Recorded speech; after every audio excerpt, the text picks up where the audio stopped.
कल के भाग में हमने सुना पांडवों का खांडव प्रस्थ को इंद्रप्रस्थ बनाकर रहना, सुभद्रा और अर्जुन का विवाह, द्रौपदी का विवाह 5 पांडवों से हुआ था, उसे 5 पुत्र हुए। सुभद्रा को एक पुत्र हुआ जिसका नाम अभिमन्यु रखा गया। फिर मयासुर प्रसंग, मयासुर द्वारा मय सभा का निर्माण, इंद्रदेव के द्वारा अर्जुन को इच्छित वर प्रदान करना, श्री कृष्ण को ये प्रदान करना, ये शुभाशीर्वाद शुभकामना देना कि कभी भी श्री कृष्ण और अर्जुन की मैत्री बिल्कुल अक्षुण्ण रहेगी, कभी टूटेगी नहीं। इस संसार में जब तक श्री कृष्ण और अर्जुन हैं, दोनों एक श्वास 2 शरीर रहेंगे। इस प्रकार का भगवान इंद्रदेव ने, देवराज इंद्रदेव ने ये आशीर्वाद दिया। उसके बाद राजसूय यज्ञ, महाराज युधिष्ठिर ने राजसूय यज्ञ किया। उस यज्ञ में सभी का आदर आतिथ्य किया। भीष्म पितामह जी से पूछा गया कि अग्र पूजा का अधिकार किसे देना चाहिए, तो उन्होंने बताया भगवान श्री कृष्ण सर्वश्रेष्ठ है, अग्र पूजा का अधिकार उन्हें देना चाहिए। चेदिराज शिशुपाल को अत्यंत क्रोध आया, उसने 100 गालियां अपशब्द श्री कृष्ण को कहे और सारी सभा में श्री कृष्ण ने चक्र चलाकर शिशुपाल का वध कर दिया। आगे की कथा में हमने देखा कि मय सभा को देखकर दुर्योधन अत्यंत लालायित हुआ। सभी सुंदर सौंदर्य देखकर वो वहाँ पे जल के स्थान पर स्थल और स्थल के स्थान पर जल समझकर, जैसे ही वो भूमि समझकर वहाँ से गया, वो गिरा। द्रौपदी ने उपहास किया और कहा, अंधे का पुत्र अंधा। इस प्रतिशोध को लेने के लिए दुर्योधन ने संकल्प किया। द्यूत क्रीड़ा का भयानक दृश्य, द्रौपदी का चीरहरण, ईश्वर के पुकार पर भगवान ने अदृश्य रूप में सहायता की। पुनः पांडवों को और द्रौपदी को बुलाया गया, फिर से एक दांव खेला गया और वहाँ पर फिर से कौरव जीत गए। दृष्टता से, धूर्तता से, छल से, कपट से कौरवों ने वो दांव जीता है, मामा शकुनी की सहायता से। एक बात हमें हमेशा ध्यान में रखना चाहिए, हमें किसके सहवास में रहना है ये हमारे ऊपर निर्भर है। हम अगर अच्छे लोगों के संग में रहेंगे तो हम अच्छे बन जाएंगे, हम बुरे लोगों के संग में रहेंगे तो हम बुरे बन जाएंगे। हम निंदा करेंगे तो हम निंदक बन जाएंगे, हम अच्छी बातें करेंगे तो हम अच्छे बन जाएंगे। दुर्योधन बुरा नहीं था, कौरव बुरे नहीं थे, उनकी संगत बुरी थी, उनके संस्कार बुरे थे। इसलिए एक क्षण के लिए भी बुरे लोगों का चिंतन भी नहीं करना है। पूरा जब मैंने अध्ययन किया, हर क्षण मुझे ये भय रहा कि दुर्योधन के प्रति मेरे मन में एक क्षण के लिए भी दुर्भाव ना आए। भय होता है, डर लगता है कि ऐसे लोगों का हम चिंतन कर रहे हैं, उसका चरित्र हम लिख रहे हैं या पढ़ रहे हैं, अध्ययन कर रहे हैं, तो उसके प्रति दुर्भाव हमारे मन में नहीं आना चाहिए। उसका दुर्भाव नहीं, उसका दोष है नहीं, माता पिता द्वारा दिए हुए उसके कुसंस्कार, संगति। मामा शकुनी अत्यंत धूर्त, छल कपट का ज्ञाता था, उनके संग में दुर्योधन रहा है, इसलिए उसका इस तरह का परिणाम, इस तरह की उसकी सोच, इस तरह के विचार और इस तरह का उसका मन बन चुका था। द्यूत क्रीड़ा, वस्त्रहरण हुआ। उसके पश्चात दांव में यह निश्चित किया गया, जो जीतेगा उसे 12 वर्ष का वनवास और 1 वर्ष का अज्ञातवास मिलेगा। पांडव फिर से हार गए, जानते थे नियति एक नया खेल दिखाने वाली है। सत्यनिष्ठ, सत्य संकल्पी, धर्मपरायण थे पांडव। एक क्षण के लिए भी उन्होंने धर्म से अलग वो नहीं हुए हैं। उसके बाद उन्होंने ये 12 वर्ष का वनवास और 1 वर्ष का अज्ञातवास धारण किया। मृग चर्म पहन के, राजसी वस्त्रों का त्याग करके मृग चर्म पहनकर वो गए। जिस दिन द्रौपदी के खींचकर बाल लेके गया था दुशासन, खींच के बाल लेने के कारण उसके बाल पूरे खुल गए थे, उसी दिन द्रौपदी ने यह संकल्प कर लिया था, आज से जब तक दुशासन का वध नहीं होगा वो अपने केश नहीं बांधेगी। कभी उसने केश संवारे भी नहीं हैं और न बांधे हैं, खुले रखेगी। ये केश अग्नि के समान प्रज्वलित होकर मेरे जो केश अगर मेरे शरीर पर अगर स्पर्श करेंगे तो हर क्षण मुझे वो दुख हमेशा याद रहेगा, और जब दुख याद रहेगा तब ईश्वर का नाम मैं कभी भूल नहीं पाऊंगी। उसने केश खुले रखे हैं और इस प्रकार पांचों पांडव और द्रौपदी कहाँ निकले हैं? वनवास के लिए। सारे ज्येष्ठ श्रेष्ठ नाग सभी का आशीर्वाद लिया। उस समय भी पांडव विचलित नहीं हैं। जब वो महात्मा विदुर जी के पास आए चरण स्पर्श करने के लिए, आशीर्वाद लेने के लिए, महात्मा विदुर के आंखों में अश्रु थे। उन्होंने कहा, युधिष्ठिर तुम सभी तो सक्षम हो, युवा हो, किंतु माता कुंती अत्यंत वृद्धा है। इस अवस्था में 12 वर्ष तक किसी भी निर्जन स्थान पे वो अन्न जल न खाते हुए नहीं रह सकती, वृद्धा है, थक चुकी हैं जीवन में, इस तरह के कष्ट भोगते भोगते उन्हें मेरे भवन में रहने दो। देखो, जिसकी पात्रता होती है वो ये कहने में सक्षम होता है। महात्मा थे, धर्मज्ञ, नीतिपरायण थे विदुर जी, इसलिए उन्होंने ये कहा कि उन्हें मेरे घर में रहने दो। उन्होंने ये नहीं कहा कि दुर्योधन के पास रहने दो, महाराज धृतराष्ट्र के पास रहने दो, गांधारी जी के पास रहने दो। उन्होंने कहा मेरे घर में उन्हें रहने दो। धर्मराज युधिष्ठिर ने कहा, कुछ भी हो जाए काकाश्री, आप हमारे ज्येष्ठ वरिष्ठ, हमारे सगे संबंधी हैं और हम हमेशा आपके आशीर्वाद से जिए हैं, आपके आशीर्वाद, आपके परामर्श से आगे बढ़े हैं। हम आपकी उस आज्ञा को स्वीकार करते हैं। कुंती को आकर पांडवों ने प्रणाम किया। रो पड़ी कुंती। कितनी बड़ी नियति की विडंबना है। जो सत्य संकल्पी होते हैं, ईश्वर उनके साथ ऐसा क्यों करता है, उन्हें दुख क्यों देता है? अधीर हो गई, उनका मन करुण क्रंदन कर उठा। पांडवों ने कहा, माता धैर्य से ही सब कुछ संभव है, आप धैर्य रखिए। और इस तरह पांडव जाने लगे। सारे हस्तिनापुरवासी रो रहे थे, पुकार रहे थे, सब कुछ जानते थे कि छल हुआ है पांडवों के साथ। कब तक छल हुआ है? लाक्षागृह में छल हुआ। इसके पहले भीमसेन को मारने का प्रयास किया गया।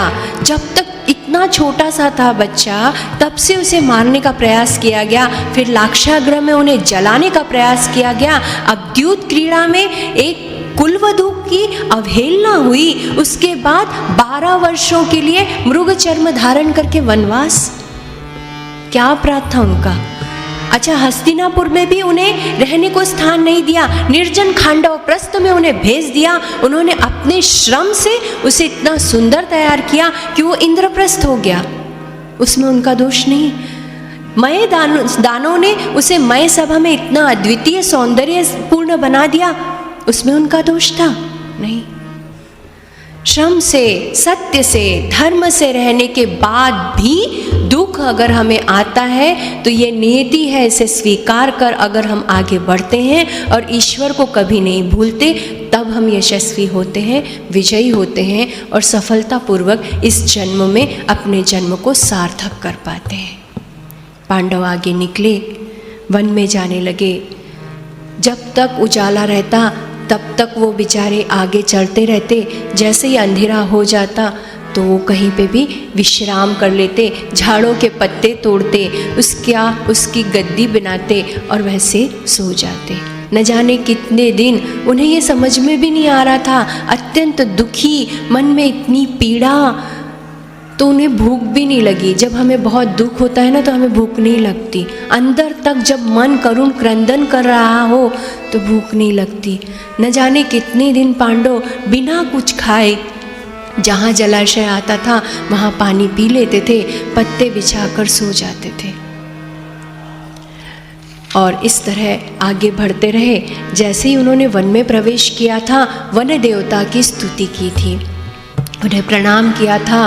प्रवेश करते समय उन्होंने कहा था कि हे वन देवता, अब हम आपके आश्रय में 12 वर्ष तक रहने वाले हैं, इसलिए आप हमें संरक्षण प्रदान कीजिए।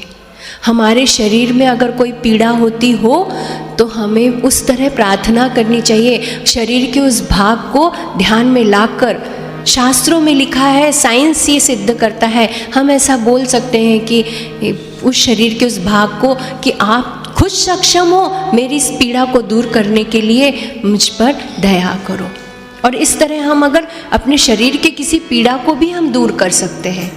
वन देवता की स्तुति इसलिए की है, हमेशा सम्मान करना चाहिए हर चीज़ का। हमें क्या मिलता है, हमें क्या दिया ईश्वर ने, ऐसा लोग कहते हैं कि हमें ईश्वर ने क्या दिया, क्या नहीं दिया। आँखें दी हैं जिनसे हम देख सकते हैं, कान दिए हैं जिससे सुन सकते हैं, श्वास दिए हैं, जिह्वा दी है जिससे हम भोजन ग्रहण कर सकते हैं। इतनी सुंदर प्रकृति है, फल फूल कंद मूल सभी प्रकार की औषधियाँ, जड़ी बूटियाँ, सभी प्रकार के अन्न धन धान्य, क्या नहीं दिया ईश्वर ने। प्रकृति का निर्माण हमने नहीं किया, प्रकृति का निर्माण ईश्वर ने किया है। और उसके बाद भी हमारे मन में यही विचार आता है, ईश्वर ने हमें क्या दिया। हम अगर ऐसा विचार करें, ईश्वर ने हमें क्या नहीं दिया, तब हम ईश्वर का आभार मान पाएंगे। धर्मराज के साथ शौनक ऋषि आगे बढ़ने लगे। शौनक ऋषि उपस्थित हुए। शौनक ऋषि को देखकर धर्मराज युधिष्ठिर ने कहा कि ऋषिवर, आप हमारे साथ क्यों आ रहे हैं? हम खुद असहाय हैं। हमारा क्या होने वाला है, किस स्थान पर हम सोएंगे, किस प्रकार खाएंगे, कैसे जिएंगे 12 वर्ष तक, हमें इस बात का भी कोई ज्ञान नहीं। आप हमारे साथ क्यों आ रहे हैं? शौनक ऋषि ने कहा, दुरात्मा दुर्योधन ने छल से आपके साथ अन्याय किया है। वहाँ पर हस्तिनापुर में उस पापात्मक भूमि में रहने से अच्छा है हम आपके साथ वन में रहें। धर्मराज युधिष्ठिर ने कहा कि हम असहाय हैं, हम आपकी कोई सेवा नहीं कर सकते, कुछ नहीं कर सकते। और वहाँ पर ऐसा नहीं है, हस्तिनापुर के बारे में आप खराब मत बोलिए। वो वहाँ पर भीष्म पितामह, कृपाचार्य जी, गुरु द्रोणाचार्य जी और धर्मात्मा विदुर जैसे धार्मिक वृत्ति के पुरुष भी हैं, आप वहाँ पर रह सकते हैं। नहीं बोले, वहाँ रहने की हमारी बिल्कुल मनसा नहीं है, आप बिल्कुल निश्चिंत रहिए, हम अपना स्वयं का पोषण स्वयं कर सकते हैं, हम आपको कोई कष्ट नहीं देंगे। किंतु जहाँ धर्म है, जहाँ सत्य है, वहीं पर हमें रहना है, आप हमें अपने साथ रहने दीजिए।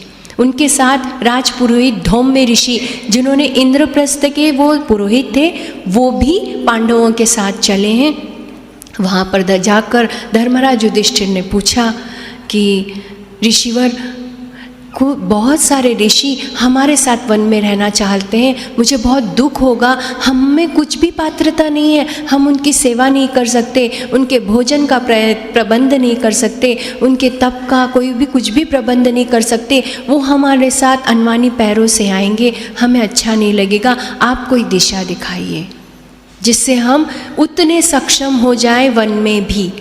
इस प्रकार कहने पर धौम्य ऋषि ने कहा कि सूर्य देव पृथ्वी के पिता हैं और समस्त चराचर को जीवन देने वाले सामर्थ्यशाली शक्ति भगवान भास्कर हैं। तुम उनकी आराधना करो और उनका तप करके, आराधना करके उनसे जो इच्छा हो वो मन की इच्छा उनसे कहो। किंतु कैसे करना है तब?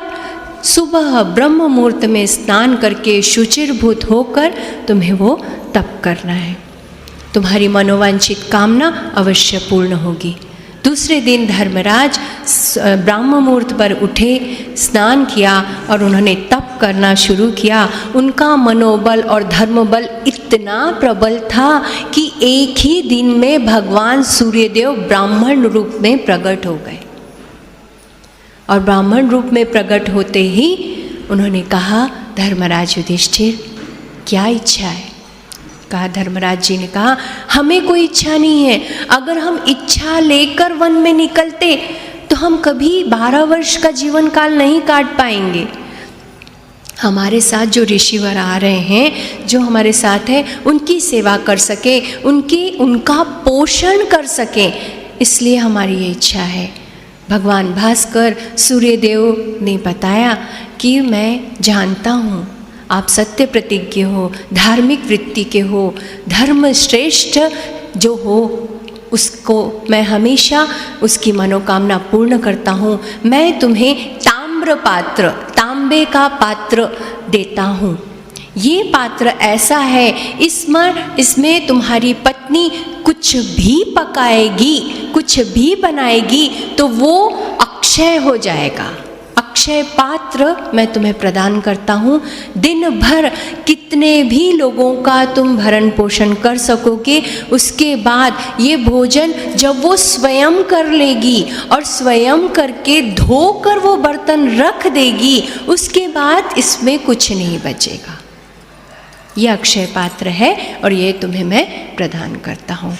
धर्मराज युधिष्ठिर ने प्रणाम किया और वहाँ से चले गए। भगवान सूर्यदेव के 108 नाम बताए थे धौम्य ऋषि, पुरोहित, राजपुरोहित धौम्य ऋषि ने। जहाँ से महाभारत शुरू होता है वहाँ से 100 है, 5, 10, 15, 20 तो कुछ नहीं। कौरव हुए 100, शिशुपाल ने गाली दी 100, सूर्यदेव के नाम 100। इतने बताते रहूँगी तो समय भी नहीं रहेगा, इसलिए मैंने नमस्कार करना, उल्लेख है, सभी का उल्लेख है, पर बहुत विस्तृत है, बहुत विस्तृत। 1948 अध्याय और 1,00,000 श्लोक है महाभारत में। बहुत तारेवरची कसरत करावं लागली आहे, तेव्हा कुठे ते करता आलं। खूब कठिन है, कैसे, कौन सा प्रसंग लें, किस प्रकार लें, किस तरह बताएं, किस घटना का उल्लेख करें, किस घटना का ना करें। ऐसी कोई सी भी घटना नहीं है। उसके शब्द कैसे बदलें, शब्दों का नियोजन किस प्रकार हो। ईश्वर की कृपा है, ज्येष्ठ वरिष्ठ लोगों का आशीर्वाद है, इसलिए ये पात्रता आई होगी। मैं तो भगवान से ये प्रार्थना करती हूँ, देवी सरस्वती मुझे वाणी देती है तब मैं ये बोल पाती हूँ। इतना बड़ा है कि सब 100 नाम लेते रहेंगे तो बहुत समय हो जाएगा। वहाँ पे 100 सूर्य देवता के नामों का उल्लेख है, इसलिए मैंने इस बात को बताया। अक्षय पात्र दिया, द्रौपदी ने उसमें जो भी बनाया, मुट्ठी भर तंदुल भी बनाती थी, चावल मुट्ठी भर भी बनाती थी, तो उसमें जितने लोग हैं सबका पेट भर जाता था। और धर्मराज युधिष्ठिर क्या करते थे, सभी ऋषि मुनियों को भोजन कराते थे, अपने भाइयों को भोजन कराते थे। भाई कहते थे, सभी ने कहा कि भ्राताश्री आप भोजन कर लो, उन्होंने कहा नहीं, सभी को भोजन कराते थे। उसके बाद स्वयं भोजन करते थे। धर्मराज युधिष्ठिर के बाद द्रौपदी भोजन करती थी। उस समय का वो विधान है, पति के भोजन के पहले पत्नियां नहीं करती थी। कालाय तस्मै नमः नहीं करती थी। आज भी कई पत्नियां नहीं करती हैं और ऐसा शास्त्रों में लिखा है। पर भूख लगी तो भूख लगी, और ऐसा नहीं है कि मतलब ऐसे आए क्यों नहीं, भूख लगी आ जाना चाहिए। आए तो उनको 100 खरी खोटी सुना दो, आई नहीं, तुम्हारे कारण भूख से मर रहे हैं। वो बेचारे पति को लेगा, तू खा लेती थी तो मेरे को कम से कम चैन से खाने तो देती थी। इतनी गालियाँ सुना कि अगर मेरा पेट भर रही तो इससे अच्छा तू खा लेती थी तो मैं खुश हो जाता था। क्या है ना, किसी भी चीज़ का ना समझने का प्रयास करना चाहिए। अभी एक बार एक ऋषि ने बताया, एक पुलिस वाला था, उसे बताया कि हमेशा सुबह उठकर माता पिता को प्रणाम करना चाहिए, ईश्वर को प्रणाम करना चाहिए, तो आपका दिन बहुत अच्छा जाएगा। पुलिस वाले ने सिर्फ वही सुना, गांठ बांध लिया। इंस्पेक्टर था, उसने गांठ बांध लिया कि सुबह उठकर माता पिता को प्रणाम करना है। और वो उसने माता पिता को कहा, मम्मी पापा सुबह मेरे को 7 बजे जाना है, ड्यूटी है, मैं जाते समय खड़े रहना, मैं आपको प्रणाम करूंगा फिर ड्यूटी में जाऊंगा। उनके लिए वनवास हो गया। उनको लगा इससे अच्छा भैया तू नहीं करता था तो अच्छा था। तो उन्होंने कहा कि सुबह ही जाना चाहिए, सुबह ही करना ज़रूरी है पुत्र, सुबह ही करना ज़रूरी है क्या बेटा? उन्होंने कहा क्यों नहीं, वो ऋषि जी मुनिवर ने बताया था सुबह करना है, तो जब मैं जाऊंगा तो मेरे सामने खड़े रहना दरवाजे पर। इतनी हालत, वो बेचारे पानी पीते पीते दौड़ कर आते थे, दरवाजे पे खड़े हो जाते थे। एक बार का ये गया तो हमारी जान में जान आई। ऐसा नहीं है, किसी भी चीज़ को समझना है, पर्याय ढूंढना है। ऐसा नहीं है कि बिल्कुल नहीं करना चाहिए। हाँ, ये पति का सम्मान है, आदर है, निष्ठा है, पहले के लोगों ने इस बात का उल्लेख किया है, इसलिए बताया। वहाँ समझने का प्रयास, आने के बाद पति को 100 खरी खोटी सुना के उसको खाना खिलाओ, इससे अच्छा तुम खा के सुख चैन से रहो और पति को गर्मा गर्म खाना खिलाओ, वो भी तृप्त हम भी तृप्त, है ना। तो द्रौपदी सबसे आखिरी में खाना खाती थी। अक्षय पात्र मिलने के कारण पांडव अत्यंत सुखी हो गए, क्योंकि उन्हें अपनी भूख की चिंता नहीं थी। हमारे साथ जो ऋषि मुनि आ रहे हैं उनकी क्षुधा शांत हो, और इस तरह पांडवों ने काम्यक वन की यात्रा की है। इधर महाराज धृतराष्ट्र के मन में बड़ी अभिलाषा थी कि क्या हुआ, मन ऐसा विचलित था। हम कुछ गलत करते हैं ना, हमारा मन अंदर ही अंदर हमें कचोटता है, चुभता है कि हमने गलत किया, मन धिक्कारता है हमें। किंतु उसके बाद भी हम अगर सजग नहीं हुए तो हम अपराधों पे अपराध कर लेते हैं और अपने जीवन के लिए एक भयानक कष्ट विदित कर लेते हैं। धर्मराज युधिष्ठिर के मन में बड़ी उद्विग्नता थी, पीड़ा थी। उन्होंने महात्मा विदुर को बुलाया और महात्मा विदुर से कहा कि मेरे पुत्रों ने पांडवों के साथ बहुत बड़ा छल किया, कपट किया, उन्हें दुख पहुंचाया, मुझे बहुत दुख हो रहा है। महात्मा विदुर जी से कहा, विदुर जी आप बताइए। महात्मा विदुर को महाराज धृतराष्ट्र के पश्चाताप से बहुत आनंद हुआ। उन्होंने कहा, जब जागो तब सवेरा। महाराज धृतराष्ट्र, आपके कुल में जो निर्माण हुआ बैर भाव है वो दूर करने में केवल आप ही सक्षम हैं। आज भी कुछ नहीं बिगड़ा है, आप अपने पुत्र को समझाइए, दुर्योधन को समझाइए। आज भी पांडवों से वो मित्रता करता है, मित्र भाव से जाकर उनसे क्षमा याचना करता है, तो पांडव स्वीकार कर लेंगे, उन्हें क्षमा कर देंगे। आज भी कुछ नहीं बिगड़ा है, उस दुर्योधन को भेजिए। विदुर जी, आप हमेशा पांडवों के हितैषी रहे, पांडवों के हित की बात करते हैं, आप क्या पांडवों के मित्र और मेरे पुत्रों के शत्रु हैं? दिमाग जो है ना उल्टा सोचता है। सामने वाले के बारे में जो अच्छा बोल रहा है, अच्छा समझा रहा है, अगर दिमाग हमारे मन में केवल अपना निजी स्वार्थ हो तो नहीं समझ में आती वो बात। उन्होंने कहा कि ऐसा कैसे हो सकता है, हमेशा आप पांडवों के हित की बात करते रहे हैं, मुझे आपकी कोई आवश्यकता नहीं, आप यहाँ से जा सकते हैं। बहिष्कार कर दिया महात्मा विदुर का, और वहाँ से उठकर महाराज धृतराष्ट्र चले गए।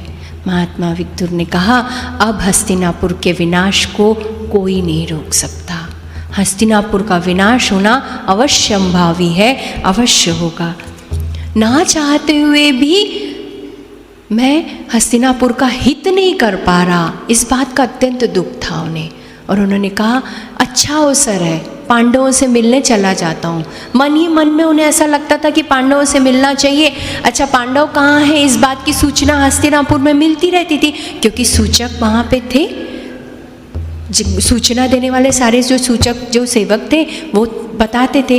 तो इस प्रकार महात्मा विदुर ने वहाँ से निकल गए और वहाँ उन्होंने काम्यक वन की यात्रा की। वहाँ जाकर देखा, एक वृक्ष के नीचे पांडव बैठे हुए हैं, द्रौपदी बैठी हुई है, सारे ऋषिवर बैठे हैं, राज्य पुरोहित धौम्य ऋषि बैठे हुए हैं। जैसे ही महात्मा विदुर को देखा, पांडव उठकर खड़े हो गए। वहाँ पर भी अत्यंत संतोष से पांडवों ने, अच्छा जहाँ संतोष है, जहाँ समाधान है, किसी भी परिस्थिति में हम रहें, जहाँ हमें समाधान है वहीं हम शांति प्राप्त कर सकते हैं। हम महल में रहकर भी असमाधानी रह सकते हैं और वन में रहकर भी समाधानी रह सकते हैं। समाधान हमारे जीवन में ज़रूर रहना चाहिए। संतोष हमारे जीवन को शांति प्रदान करता है। वहाँ पर जैसे ही महात्मा विदुर आए, अत्यंत शांति से, समाधान से पांडवों ने उन्हें प्रणाम किया। महात्मा विदुर को बोला, कहिए काकाश्री कैसे आना हुआ?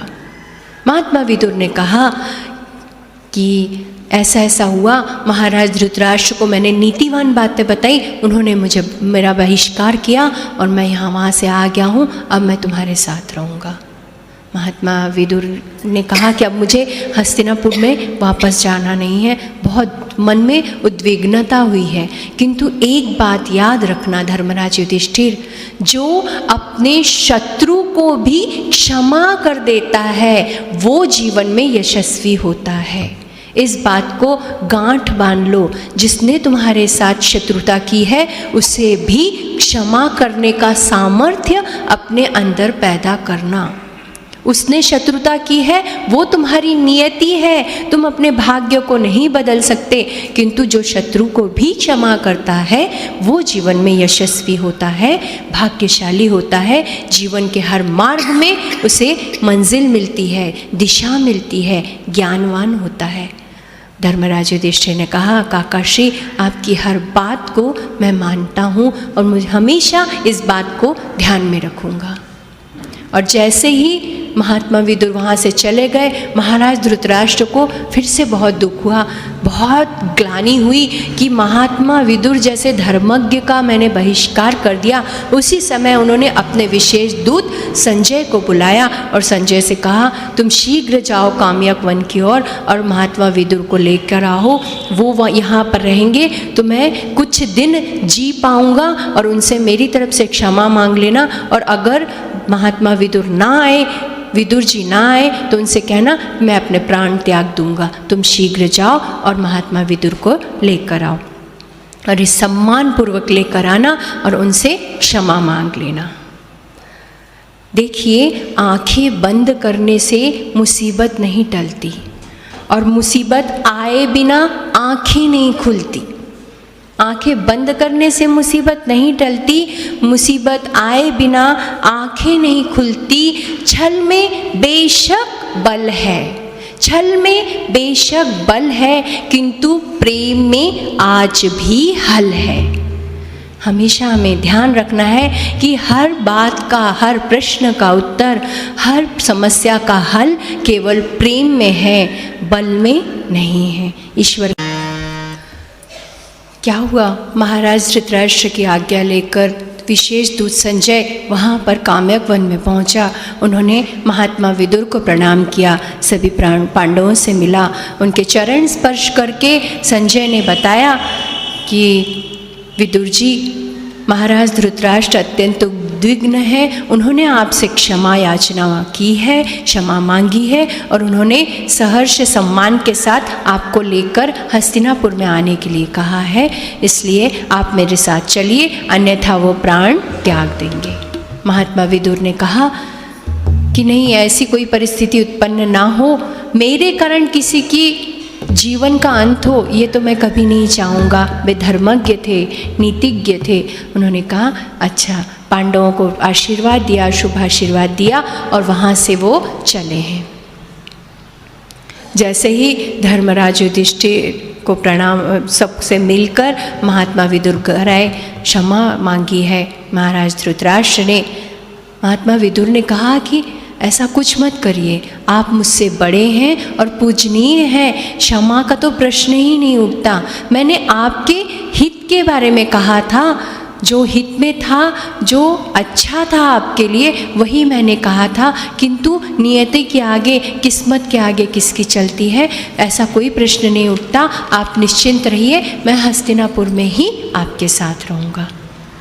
जब दुरात्मा दुर्योधन को ये बात ज्ञात हुई कि महात्मा विदुर आ चुके हैं तो उसे बहुत क्रोध आया। उसने अपने मामा शकुनी को बुलाया और मामा शकुनी से कहा, ये फिर आ गए, ये फिर से मेरे पिताश्री को उल्टी सीधी पट्टी पढ़ाएंगे। वो हमेशा पांडवों के हित की बातें करते हैं, हमेशा वो पांडवों के बारे में ही सोचते हैं। वो फिर से उल्टी सीधी पट्टी पढ़ाएंगे और पांडवों से संधि करने को कहेंगे। पांडव यहाँ पर आ जाएंगे, उनका एक छत्र राज्य हो जाएगा। मामा शकुनी अगर महाराज युधिष्ठिर महाराज बने और मुझे उनका मांडलिक और आश्रित नहीं बनना है, इससे अच्छा मैं अपने प्राण त्याग दूं। आज ही मैं आमरण पोषण पे बैठता हूँ, जल की एक बूंद भी नहीं लेता हूँ, मुझे नहीं जीना। मुझे धर्मराज युधिष्ठिर का आश्रित बनकर या मांडलिक बनकर रहना नहीं है। मामा शकुनी ने कहा, भांजे अभी भी तुम पांडवों को नहीं समझ पाए। अरे वो सत्य प्रतिज्ञ है, चाहे दुनिया का कोई भी चला जाए, ईश्वर भी चला जाए, तो भी 12 वर्ष का वनवास और 1 वर्ष का अज्ञातवास किए बिना वो हस्तिनापुर वापस नहीं आने वाले। वो सत्य प्रतिज्ञा है, तुम नहीं समझ पाए पर मैं पांडवों को अच्छे से जान गया हूँ। ऐसा कहा जब मामा शकुनी ने, कर्ण वो बातें ध्यान से सुन रहा था।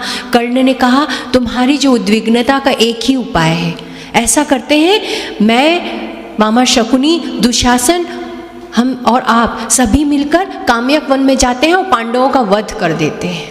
अभी वो असहाय है, उन राज्य भी छिन गया है, दुखी है, वन में है, कुछ भी नहीं है उनके पास, उनका जाकर वध कर देते हैं। सभी ने हामी भरी। दुर्योधन, दुशासन, मामा शकुनी और कर्ण कहाँ निकले हैं? अस्त्र शस्त्र लेके घोड़े पर सवार होकर काम्यक वन की ओर। महर्षि व्यास अंतर्दृष्टि से सब कुछ जान गए थे, वो शुद्ध अंतःकरण के थे, उनकी सामर्थ्य अनिर्वचनीय थी। जैसे ही महर्षि व्यास को ये ज्ञात हुआ, उसी क्षण वहाँ पर वो प्रस्तुत हुए और उन्होंने दुर्योधन से कहा, शीघ्र हस्तिनापुर लौट जाओ, अभी कुछ क्षण बाद मैं धर्मराज महाराज धृतराष्ट्र से मिलता हूँ। जैसे ही व्यास जी का तेज, व्यास जी की वाणी में इतनी सक्षमता थी कि दुर्योधन उन्हें देखने का भी साहस नहीं कर पाया। लाल लाल क्रोध से भरी आंखें, तुम क्या करने जा रहे हो? और वैसे ही दुर्योधन, दुशासन, कर्ण और मामा शकुनी, विचार कीजिए कितना कितना घृणित कार्य, कहाँ तक कोई इंसान कितना गंदा सोच सकता है। सोच भी सोचिए, हम ऐसा सोच भी नहीं सकते, जो हम सपने में भी नहीं सोच सकते वो करने को तैयार है दुर्योधन। किसके लिए? अपने निजी स्वार्थ के लिए, केवल सुख के लिए। सुख मिलने वाला था, सबको मारकर कोई सुखी हो सकता है? किसी के रक्त से होली खेलकर कोई सुखी रह सकता है? नहीं रह सकता।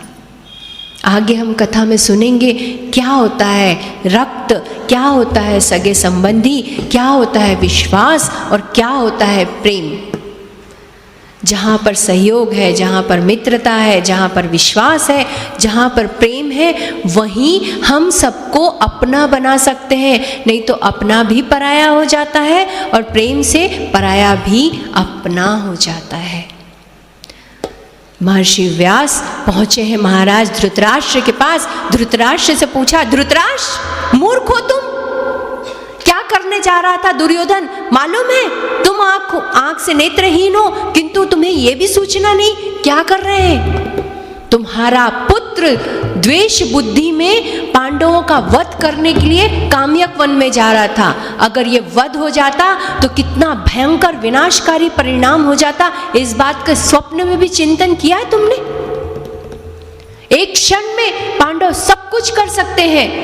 आज भी दुर्योधन को संभालो, तुम सब कुछ कर सकते थे, तुम महाराज हो, तुम में सामर्थ्य था आज्ञा देने का, किंतु पुत्र प्रेम में तुम केवल आंखों से अंधे नहीं, कानों से भी अंधे हो चुके हो। आज भी दुर्योधन को समझा लो कि पांडवों से वो मैत्री कर ले, अन्यथा हस्तिनापुर के विनाश को कोई नहीं रोक सकता। धृतराष्ट्र घबरा गए और महर्षि व्यास के चरणों में गिर पड़े। महर्षि व्यास से कहा, पिताश्री, पिता थे वो, पिताश्री क्षमा कीजिए, इनको क्षमा कर दीजिए। और यही बात भीष्म पितामह, कृपाचार्य जी, द्रोणाचार्य जी, महात्मा विदुर बार बार समझा रहे हैं। आप इन्हें जो भी दंड देना चाहें आप दे सकते हो, दंड देकर पाप का भागीदारी मैं नहीं बनना चाहता। अभी कुछ देर बाद महर्षि मैत्रेय यहाँ पर आ रहे हैं, उनसे, उस दुर्योधन से कहना महर्षि मैत्रेय की सारी बातें ध्यान से सुने और उनके उपदेशों को अमल करें। वो अत्यंत क्रोधी हैं, अगर उनकी बातों की अवहेलना की, उनकी बातों को ध्यान से नहीं सुना तो वो शाप दे देंगे। इस बात को हमेशा ध्यान में रखना। दुर्योधन को अच्छे से समझा दो, अभी भी कुछ नहीं बिगड़ा। महर्षि व्यास ने कहा, मैं प्रयास करके थक चुका हूँ, तेजस्वी और कोई ऋषि के शब्द दुर्योधन के शायद विचार बदल पाए तो अवश्य अच्छा होगा। और उसी समय महर्षि मैत्रेय ऋषि का आगमन हुआ। सभी पुत्रों के साथ उन्होंने सेवा शुश्रूषा की, आनंद आदर सत्कार किया महर्षि मैत्रेय का। महाराज धृतराष्ट्र ने कहा, आइए महर्षि, मैं आपके अपने सभी पुत्रों से जो भी सेवा आप करवाना है या जो भी आपके कार्य उसको पूर्णता करने के लिए अपने पुत्रों को भेजता हूँ। महर्षि मैत्रेय ने कहा बाकी सारे पुत्रों की आवश्यकता नहीं है, तुम्हारा एक ही पुत्र पर्याप्त है। दुर्योधन को भेजो। दुर्योधन गया, महाराज धृतराष्ट्र भी बैठे हुए थे। उन्होंने कहा कि मैं तीर्थ यात्रा करके काम्यक वन से आया, उस समय मुझे धर्मराज युधिष्ठिर से मेरी भेंट हुई और तब मुझे पता चला अनीति से, अधर्म से, छल से तुम्हारे पुत्रों ने ये कार्य किया है। द्यूत क्रीड़ा में उन्हें बुलाकर उन सब कुछ छीन लिया। छल और कपट से पाई हुई संपत्ति कभी भी रहती नहीं है, वो चली जाती है हाथ से। इस बात को ध्यान में रखना। और उन्होंने दुर्योधन से कहा, दुर्योधन मैं तुम्हारे हित की बात कहता हूँ कि सभी पांडव वीर योद्धा, बलवान, शक्तिशाली, सत्य प्रतिज्ञ और आत्माभिमानी है। सभी पांडव इतने शक्तिशाली हैं कि एक क्षण में तुमको परास्त करके संपूर्ण हस्तिनापुर पे अपना राज्य, एक छत्र राज्य बना सकते थे, किंतु वो नीतिवान है, इसलिए बड़ों की आज्ञा मानकर धर्म में रहकर वो सभी कार्य करते हैं। 10 सहस्र हाथियों का बल भीमसेन में, 1 सहस्र नहीं 10 सहस्र हाथियों का बल जब भीमसेन में है तो वो क्या तुमको ऐसे गोल गोल घुमा के यहीं कितने न जाने कितने राक्षसों का उसने वध किया है। हिडिंब, बक, किरमिर, कितने सारे राक्षसों का उसने वध किया है। तो क्या वो किसी और को हानि नहीं पहुंचा सकता था, किसी और का वध नहीं कर सकता था? ये मत भूलो, यादव उनके संबंधी हैं, भगवान श्री कृष्ण और बलराम उनके साथ हैं। जहाँ ईश्वर साथ है, जहाँ ऋषि मुनियों का आशीर्वाद है, जहाँ सबका आशीर्वाद है और जहाँ पर सत्य है वहाँ विजय निश्चित है। दुर्योधन अब भी तुम जाकर पांडवों से मित्रता कर लो या पांडवों से संधि कर लो तो तुम्हारा सब कुछ अच्छे से होगा। जब महर्षि मैत्रेय ये बता रहे थे तो दुर्योधन पैर से भूमि पर खुजा रहा था, खरोच रहा था और अपनी जांघ पर ऐसे ताली मार रहा था। महर्षि मैत्रेय को बहुत क्रोध आया। उन्होंने कहा, मूर्ख दुर्योधन, मैं तुम्हारे हित की बात कह रहा हूँ और तुम मेरा अपमान कर रहे हो। मैं जो वचन कह रहा हूँ उस तरफ तुम्हारा ध्यान नहीं, तुम अपनी जांघों पर ताल ठोक रहे हो। मैं तुम्हें शाप देता हूँ कि अब कौरव और पांडवों में घोर युद्ध होगा और भीमसेन तुम्हारी जांघों को फाड़ देगा, तभी तुम्हारे इस परिणाम से ये दुष्परिणाम को कोई नहीं रोक सकता। महाराज धृतराष्ट्र आए, चरणों में गिर पड़े और दुर्योधन बेहोश होने लगा, डर गया उस शब्दों से। धृतराष्ट्र जी ने कहा, महाराज धृतराष्ट्र ने कहा, ऋषिवर मेरे पुत्र को क्षमा कीजिए। महर्षि मैत्रेय ने कहा, महाराज धृतराष्ट्र मेरे शब्द, मेरा शाप कभी भी फलित होता है, कभी भी जो हो जाए यह शाप, ये जो है शाप मुक्त दुर्योधन नहीं हो सकता। आज भी वक्त है, अगर वो जाकर पांडवों से संधि कर लेता है तो उसे कुछ भी नहीं होगा, अन्यथा हस्तिनापुर के विनाश को और युद्ध को कोई नहीं रोक सकता, स्वयं मैं भी नहीं। और ऐसा कहकर महर्षि मैत्रेय वहाँ से चले गए। महर्षि मैत्रेय का अनादर दुर्योधन ने किया और पांडवों के साथ मैत्री तो करने की बात ही दूर, वो तो जाना भी नहीं चाहता था वहाँ पर। और ये वार्ता महर्षि मैत्रेय ऋषि का शाप और पांडवों के साथ हुआ अहित और इस तरह का किया हुआ मतलब अवर्णनीय प्रसंग, ये वार्ता वायु वेग के साथ सभी राजाओं तक पहुंची। अभी तक सभी को इस बात की कोई भनक नहीं थी क्या हुआ हस्तिनापुर में, किंतु ये जब बातें वायु वेग से सभी राजाओं के पास पहुंची तो सभी राजा मिलकर पांडवों से भेंट करने के लिए कहाँ पर निकले हैं? काम्यक वन में।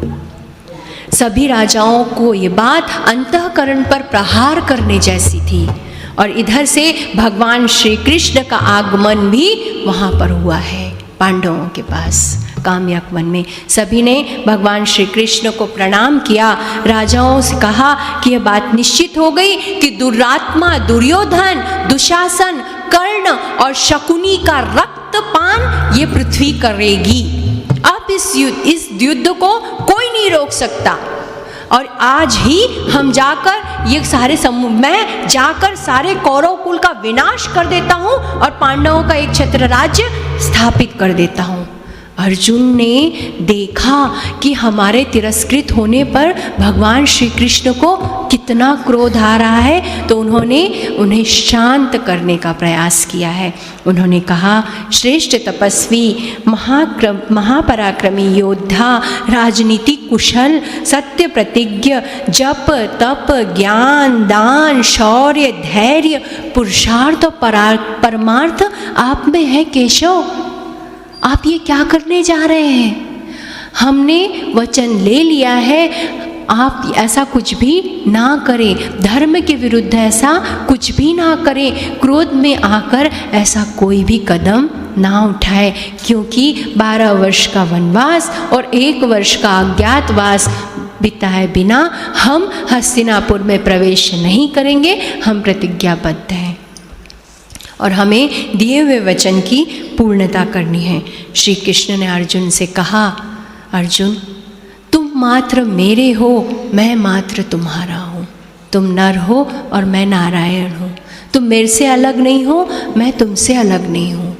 जो तुमसे द्वेष करता है वो मेरा अपराधी है, जो तुमसे घृणा करता है उससे मैं भी घृणा करता हूँ, और जो तुमसे प्रेम करता है उससे मैं भी प्रेम करता हूँ। केशव, मैं सब कुछ जानता हूँ। हे मधुसूदन, शांत हो जाइए। अब 12 वर्ष का वनवास और 1 वर्ष का अज्ञातवास ये पूर्ण किए बिना हम हस्तिनापुर में प्रवेश नहीं करेंगे। आप शांत हो जाइए। उसी समय द्रौपदी वहाँ पर आई और उन्होंने कहा, हे माधव, मैं जानती हूँ आप सर्वज्ञ हैं। स्वर्ग आपके सिर से और पृथ्वी आपके पैर से निकलती है। समस्त ब्रह्मांड आपके उदर में व्याप्त है। आप सत्य स्वरूप सर्वात्मा है, सभी प्राणियों के ईश्वर हैं। इसलिए मैं आपसे निवेदन करती हूँ, हे केशव, मेरा अपमान, मैं कौन हूँ? इतने वीर प्रतापी पांडवों की पत्नी, इतने वीर योद्धा धृष्टद्युम्न की बहन, आपकी बहन, आपकी सखा होने के बाद भी मेरे साथ ऐसा अन्याय हुआ। इतनी बड़ी दुर्दशा हुई, कौरवों की भरी सभा में मेरी लज्जा को उछाला गया। ये उचित था? केशव ने कहा, कल्याणी, धैर्य रखो। धैर्य से का फल हमेशा अच्छा होता है और शीघ्र ही अधर्म का नाश होगा। अधर्म के नाश के लिए, धर्म की प्रतिस्थापना के लिए तो मैं इस संसार में आता हूँ। शीघ्र ही सब कुछ होगा, कोई तुम्हारा कुछ नहीं बिगाड़ पाएगा। भगवान श्री कृष्ण ने कहा, महाराज धर्मराज युधिष्ठिर, 4 बातें हमेशा ध्यान में रखना। ये 4 बातें हमारे जीवन में संकट लाती हैं। कौन सी? पहली, द्यूत क्रीड़ा। दूसरी, पर स्त्री संग। तीसरा है शिकार, मृगया। शिकार करने हम जाते हैं, किसी निरपराध को मार देते हैं, उसका फल, उसके कारण हमारे जीवन में संकट आता है। और चौथा है मद्यपान। पहला है द्यूत क्रीड़ा, पर स्त्री संग, तीसरा है मृगया यानी शिकार, और चौथा है मद्यपान। ये 4 चीज़ें जीवन में हमेशा संकट लाती हैं, इसलिए इन 4 चीज़ों से मनुष्य को हमेशा दूर रहना चाहिए। उसके बाद भगवान श्री कृष्ण से धर्मराज युधिष्ठिर ने कहा कि ईश्वर आप थे तो फिर आपने हमारी सहायता क्यों नहीं की? भगवान श्री कृष्ण ने कहा, मैं नहीं था, इसलिए तो मैं ये सब अनर्थ को रोक नहीं पाया। धर्मराज युधिष्ठिर ने कहा कि केशव आप कहाँ थे? उन्होंने बताया, चेदीराज शिशुपाल का वध करने के बाद उसका अन्य मित्र शाल्व नरेश, उसने यादव कुल पर आक्रमण किया, अनेक यादव कुमारों को तहस नहस कर दिया। उसके बाद मैंने पांचजन्य शंख बजाकर उस पर आक्रमण किया। हमारा घोर युद्ध हुआ। वो सौब नाम के विमान पर आया और उसने सारे यादव कुल का विनाश करना चाहा। और हमारा ये जो युद्ध हुआ है ये समुद्र द्वीप में हुआ है, इसलिए मैं भूलोक में नहीं था। अन्यथा अगर मैं भूमि पर होता और पृथ्वी पर होता तो मैं आपकी सहायता करने अवश्य आता, मुझे कुछ भी ज्ञात नहीं है। मैंने उनका अंत किया और उस प्रकार ये अंत के बाद मैं जब यहाँ पर आया तब मुझे ये सब बातें ज्ञात हुई। मन ऐसा रखो कि किसी को बुरा ना लगे, दिल ऐसा रखो कि किसी को दुखी ना करे, रिश्ता ऐसा रखो कि ये रिश्ता ऐसा रखो कि जिससे उसका अंत ना हो, रिश्ते का अंत ना हो, संबंधों का अंत ना हो। कोई भी व्यक्ति हमारा मित्र और शत्रु बनकर इस संसार में नहीं आता। हमारे विचार, हमारे संस्कार व्यक्ति के साथ मित्रता और शत्रुता को निर्धारित करते हैं। भगवान श्री कृष्ण ने सभी ज्ञान की बातें बताई, सब कुछ सारे संवाद हुए। उसके बाद भगवान श्री कृष्ण ने कहा, आप सभी ये पांडव ये चाहते हैं कि 12 वर्ष का वनवास और 1 वर्ष का अज्ञातवास पूर्ण करके नीति से आप राज्य मांगना चाहते हैं, तो अवश्य यही होगा। अब मुझे आज्ञा दीजिए। और सभी राजाओं से कहा कि अपने अपने मार्ग पर प्रस्थान करो। हमें 13 वर्ष तक प्रतीक्षा करनी है। पांडवों का क्या होने वाला है, इसके लिए हमें 13 वर्ष तक प्रतीक्षा करनी है। सुभद्रा और अभिमन्यु को भगवान श्री कृष्ण साथ में लेकर गए थे और धृष्टद्युम्न ने द्रौपदी के 5 पुत्रों को साथ में लेके गए थे। इतने छोटे छोटे बच्चे थे, कहाँ रहते। सुभद्रा को लेके गए और भगवान श्री कृष्ण ने अभिमन्यु को अपने संरक्षण में रखा है। शस्त्र विद्या, अस्त्र विद्या, नीति विद्या, ज्ञान विद्या, जो भी कुछ है, वेद शास्त्रों का अध्ययन, वो सब कुछ भगवान श्री कृष्ण ने अभिमन्यु को सिखाकर पारंगत किया है। और धृष्टद्युम्न भी अत्यंत वीर था, वो द्रौपदी का भाई था। उसने भी ये द्रौपदी के 5 पुत्रों को अपने साथ वो पांचाल नगरी में लेकर गया। सभी के चले जाने पर धर्मात्मा युधिष्ठिर ने कहा भाइयों से कि 12 वर्ष का वनवास हमें इस निर्जन वन में काटना है, तो ऐसे स्थान को चुनो जहाँ पर फल फूल हो, जल हो, रम्य स्नान हो, जहाँ पर शांति का वातावरण हो, ऐसे स्थान को देखना है। अर्जुन ने कहा कि आगे कुछ दूर पर कौन सा वन है, द्वैत वन। अभी वो कहाँ पर थे, काम्यक वन में, और अब आगे द्वैत वन है, वहाँ पर हमें जाना चाहिए। और उसके बाद धौम्य पुरोहित भी साथ में थे और वहाँ पर उन्होंने इस प्रकार पांडवों ने द्वैत वन की यात्रा की। वहाँ पर जाने के बाद भी उनका नित्य क्रियाकलाप शुरू रहा। इष्टियाँ, शांति, पौष्टिक क्रियाएं सब होती थी। धर्म, यज्ञ, तप सब कुछ होता था, क्योंकि अक्षय पात्र उन्हें मिल गया था, इसलिए सभी कार्य वो करते थे। इन्हीं दिनों महामुनि मार्कंडेय ऋषि पांडवों के आश्रम में आए और धर्मराज युधिष्ठिर ने उनका आदर सत्कार किया। ऋषिवर ने कहा कि आपकी ये दशा देखकर मुझे सत्य वचनी धर्मनिष्ठ भगवान श्री राम की याद आती है। उन्होंने भी अपने पिता की आज्ञा मानकर 14 वर्ष का वनवास प्राप्त किया था। किंतु सत्य की विजय होती है, धर्म की विजय होती है, नीति की विजय होती है।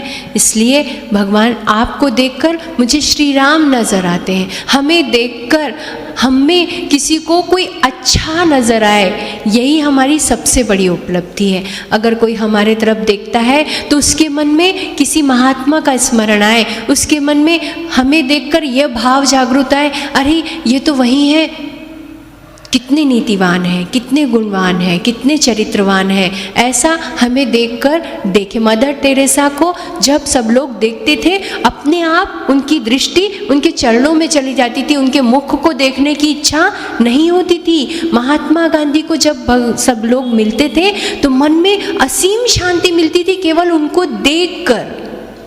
हमें ऐसा चरित्रवान बनना चाहिए। अपने आप मुख पर वो तेज आ जाता है, अपने आप हमारे व्यक्तित्व की पहचान मुख पर निखर आती है। जैसे ही मार्कंडेय ऋषि ने कहा, धर्मराज युधिष्ठिर ने कहा, कहाँ भगवान श्री राम और कहाँ हम। मुनिवर, आपने उनसे हमारी तुलना की, ये आपका बड़प्पन है, किंतु हमारी तुलना उनसे नहीं कर सकते। अब वो बहुत महान थे, हम तो साधारण मनुष्य हैं। ये बात त्रेता युग की है, ये द्वापर युग की बात है।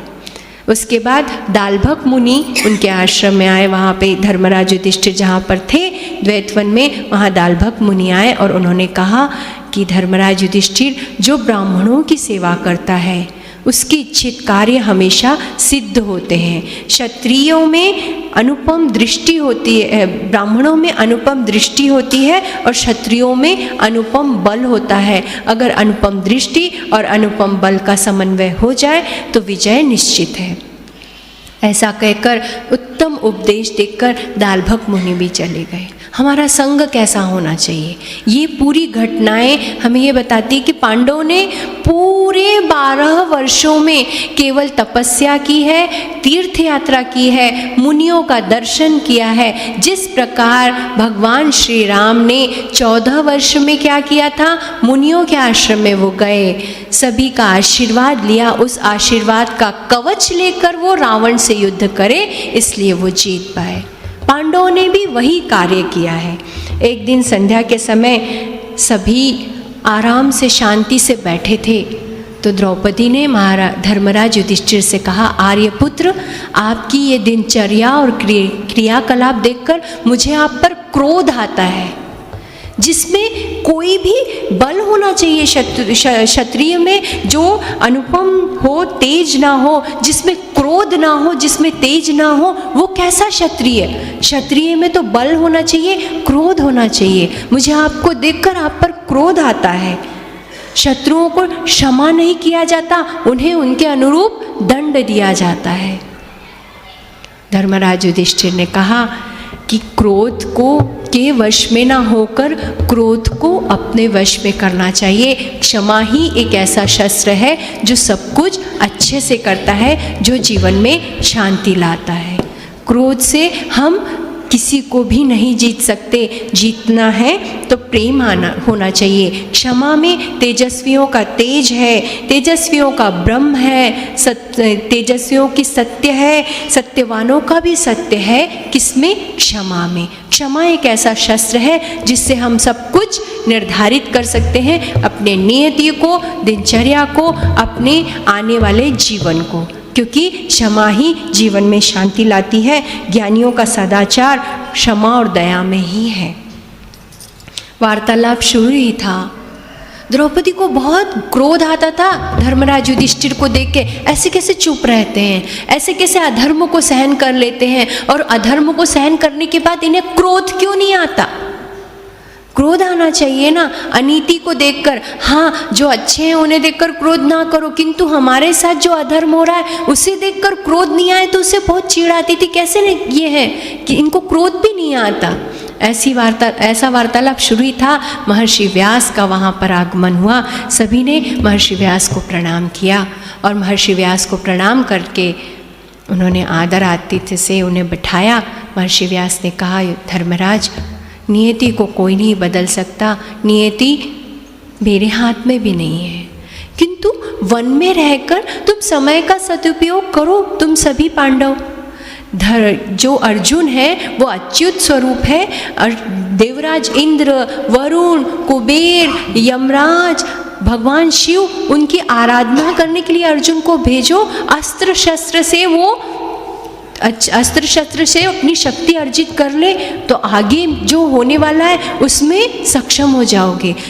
बाकी आप सभी तो हैं, सर्वज्ञ हैं, सक्षम हैं, किंतु अर्जुन को कहाँ भेजो? देवराज इंद्र के पास वहाँ भेजो। उन्हें प्रसन्न करने के लिए कहो। वरुण, कुबेर, यमराज, भगवान शिव, सभी से अस्त्र शस्त्र वो प्राप्त कर ले, और आप सभी भी नीति के साथ रहो और तप करो। तप करो। तप स्वाध्याय माने भूखे प्यासे रहकर आंखें बंद करके तप नहीं। तप कैसा तप? मौन धारण करो। अपशब्द किसी को मत करो, किसी का अपमान मत करो, किसी की निंदा मत करो, किसी के प्रति कुविचार मत करो, किसी के प्रति की अनादर की भावना तुम्हारे मन में ना आए। इस प्रकार का तप भी सर्वश्रेष्ठ तप माना जाता है। और उन वेदव्यास ऋषि ने प्रतिस्मृति नाम की विद्या धर्मराज युधिष्ठिर को दी। उसी क्षण धर्मराज युधिष्ठिर को वो विद्या क्यों दे पाए?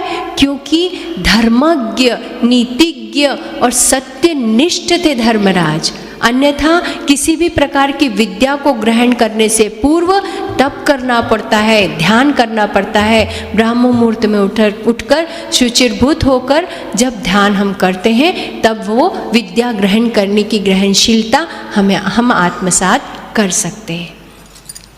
धर्मराज युधिष्ठिर ने सभी बातें अर्जुन को बताई और अर्जुन से कहा कि अब तुम्हें ब्रह्मचर्य व्रत धारण करके कहाँ निकलना है? देवराज इंद्र के पास अस्त्र विद्या प्राप्त करने के लिए उनकी शरण में जाना है, अस्त्र शस्त्रों का ज्ञान प्राप्त करना है।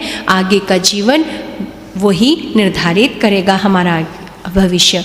वेग से उत्तर दिशा की ओर इतने तीव्रता से अर्जुन निकले हैं कि एक ही दिन में हिमालय के गंधमादन पर्वत पर वो पहुंच गए। एक दिन में हिमालय पर गंधमादन पर्वत पर वो पहुँचे।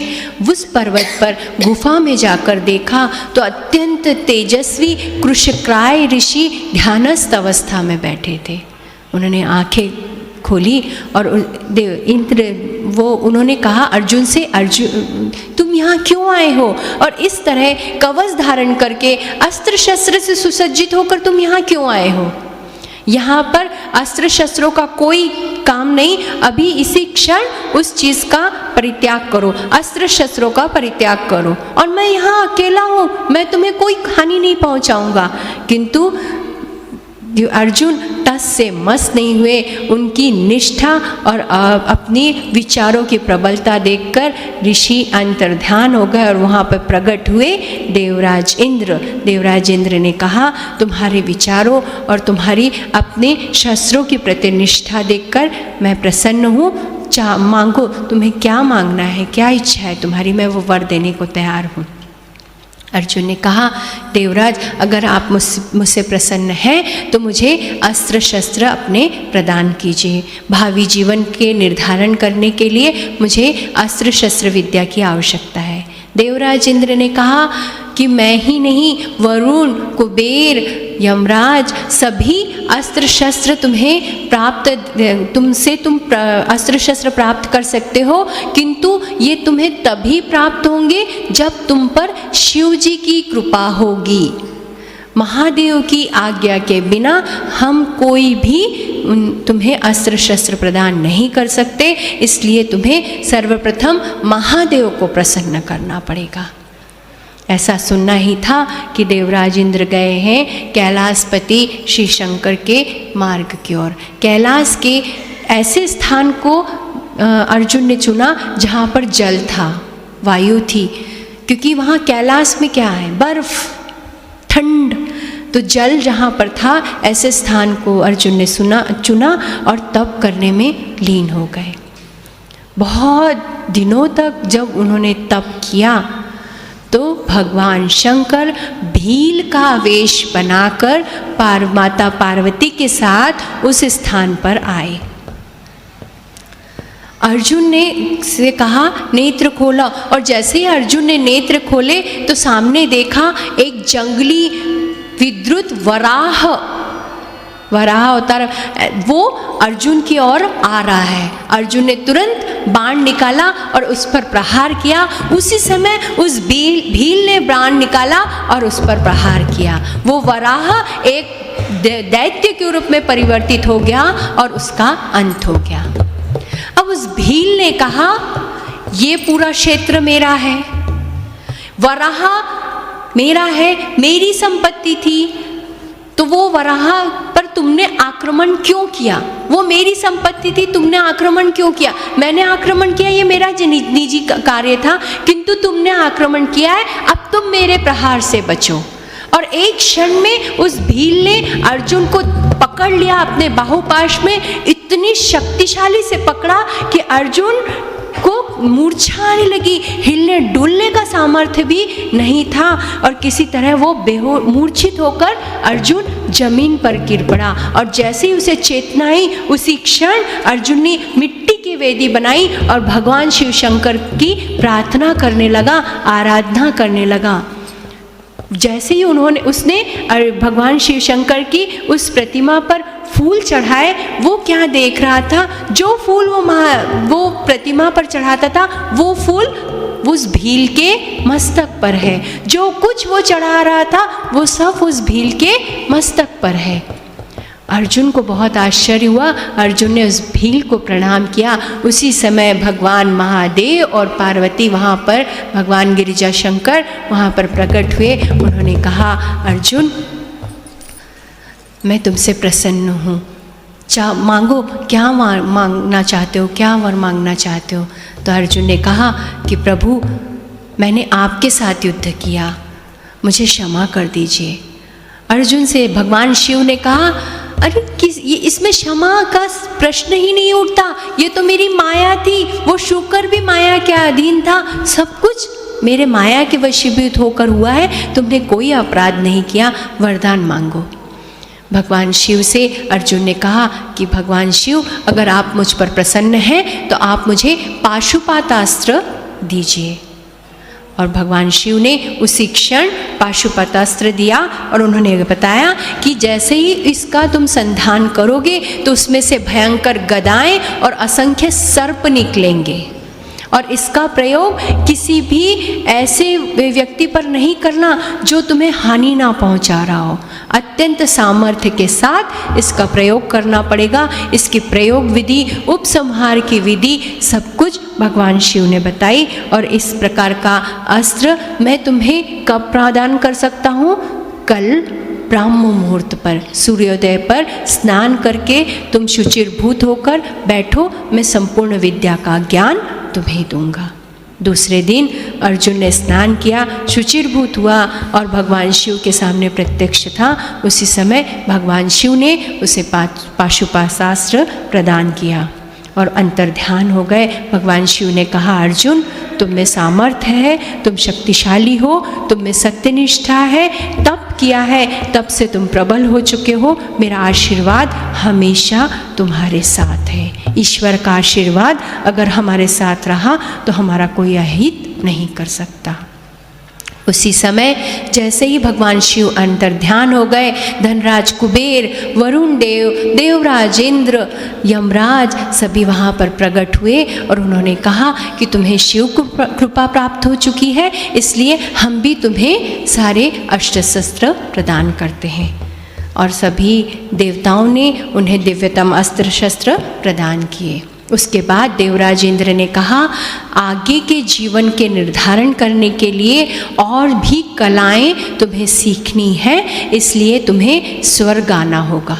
मेरा जो सारथी है मातली, वो कुछ देर बाद तुम्हें लेने के लिए आएगा, तुम उसके साथ बैठकर स्वर्ग की यात्रा करोगे और आगे तुम्हारे जीवन में जो कार्य होने वाला है उस कार्य की सिद्धि के लिए केवल यही शस्त्र अस्त्र पर्याप्त नहीं है, बहुत सी कलाएं तुम्हें और जीवन में ग्रहण करनी है, आत्मसात करनी है। आगे बढ़ने वाला व्यक्ति कभी किसी को बाधा नहीं पहुंचाता और किसी को बाधा पहुंचाने वाला व्यक्ति कभी आगे नहीं बढ़ पाता। कोई अगर हमारे अच्छे कार्य पर संदेह करता है तो करने देना, क्योंकि संदेह सोने की शुद्धता पर किया जाता है, कोयले की कालिख पर नहीं। कोयला तो स्वयं ही काला होता है, उसकी शुद्धता पर कोई संशय नहीं करता, सोने की शुद्धता पर संशय किया जाता है। कुछ समय बाद अर्जुन सारथी मातली की प्रतीक्षा करने लगे और उसी समय अब सारथी मातली देवराज इंद्र के जो सारथी थे एक दिव्य रथ लेकर वहाँ पर प्रस्तुत हुए। अत्यंत तेजस्वी वो रथ था, आकाश में अंधकार हो गया था, किंतु उस रथ के तेज से वो अंधकार उजाले में परिवर्तित हो गया और अर्जुन उस पर आसीन हुए और वहाँ से स्वर्ग की यात्रा प्रारंभ हुई। उन्हें अन्य पुण्य श्लोक और पुण्यवान व्यक्ति के दर्शन हुए।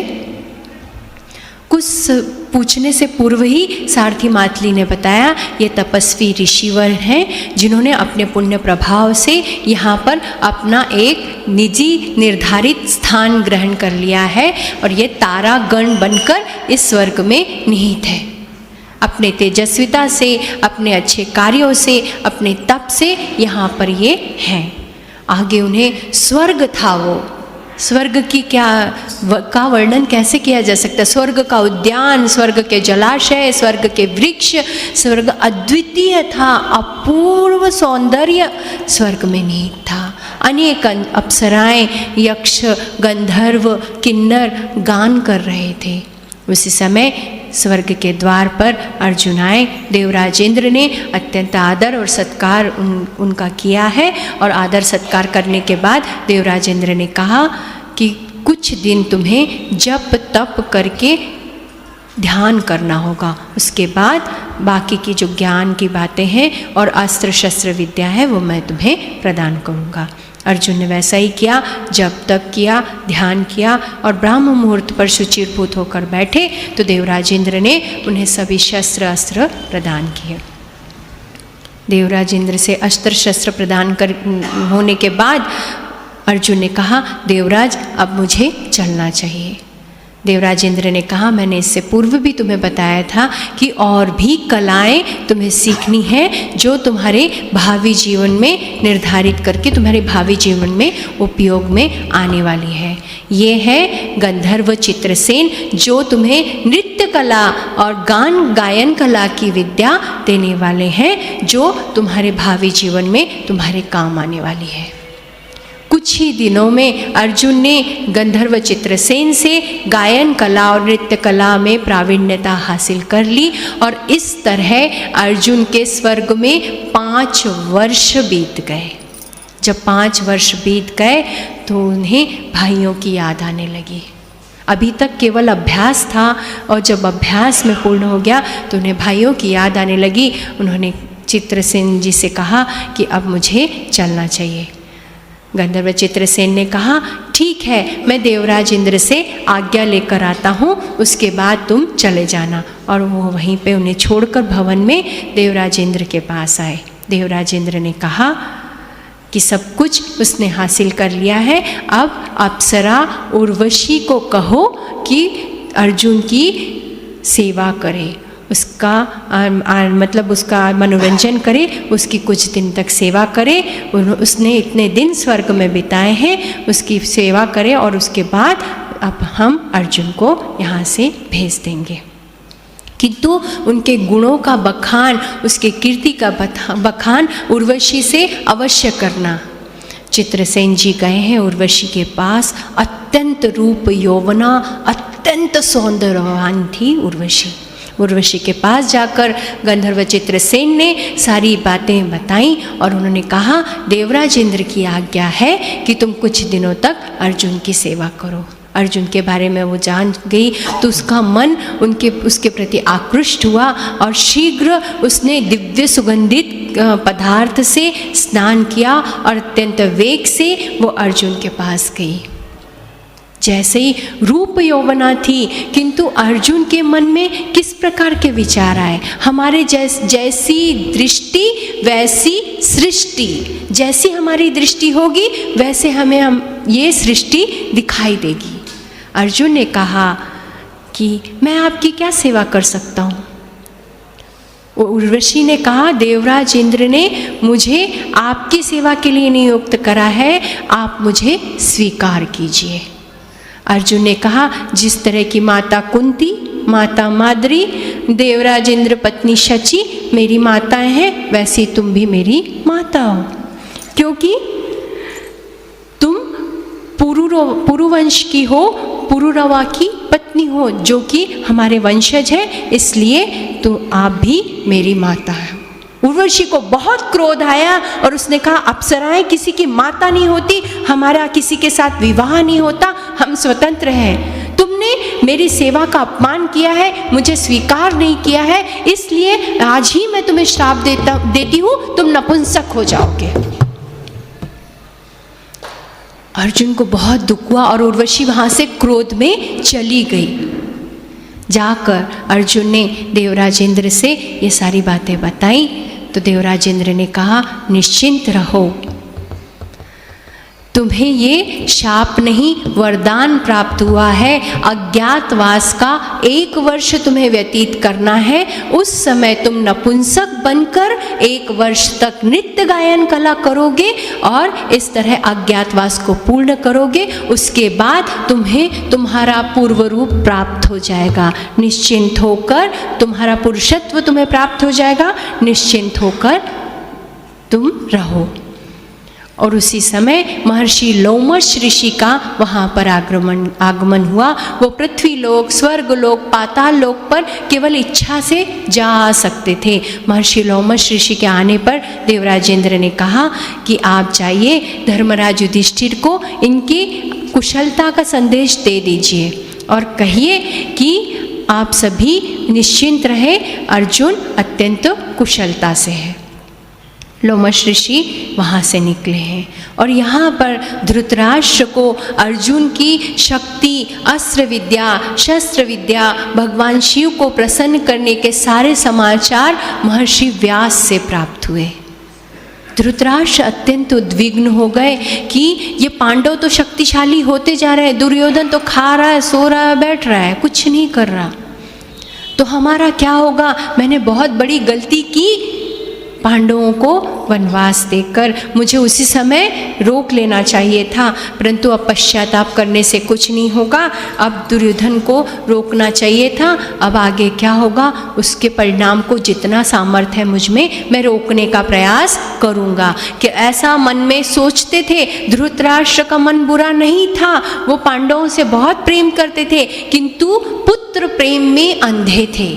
जहाँ पर पुत्र सामने आता उसकी सारी बातें मान लेते थे। द्रौपदी का वस्त्रहरण जैसा भयानक दृश्य भी वहाँ पर हुआ है। अगर महाराज धृतराष्ट्र आज्ञा दे देते थे तो किसी में साहस नहीं था वो आगे का कार्य कर सके।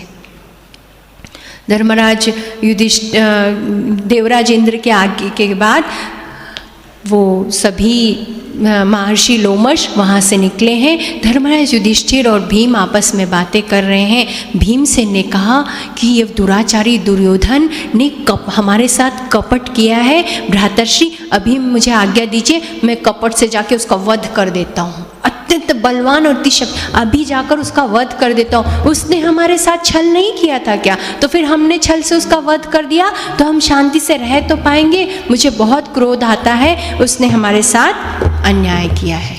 धर्मराज युधिष्ठिर ने कहा, भीम शांत हो जाओ, 13 वर्ष की हमें प्रतीक्षा करनी है, किंतु अभी अर्जुन की बहुत याद आ रही है। वो किस तरह है, कैसा है। उस समय मोबाइल नहीं होते थे, टेलीफोन नहीं होते थे, पत्र का कुछ भी ये नहीं था। वन में वो थे, स्वर्ग में अर्जुन था।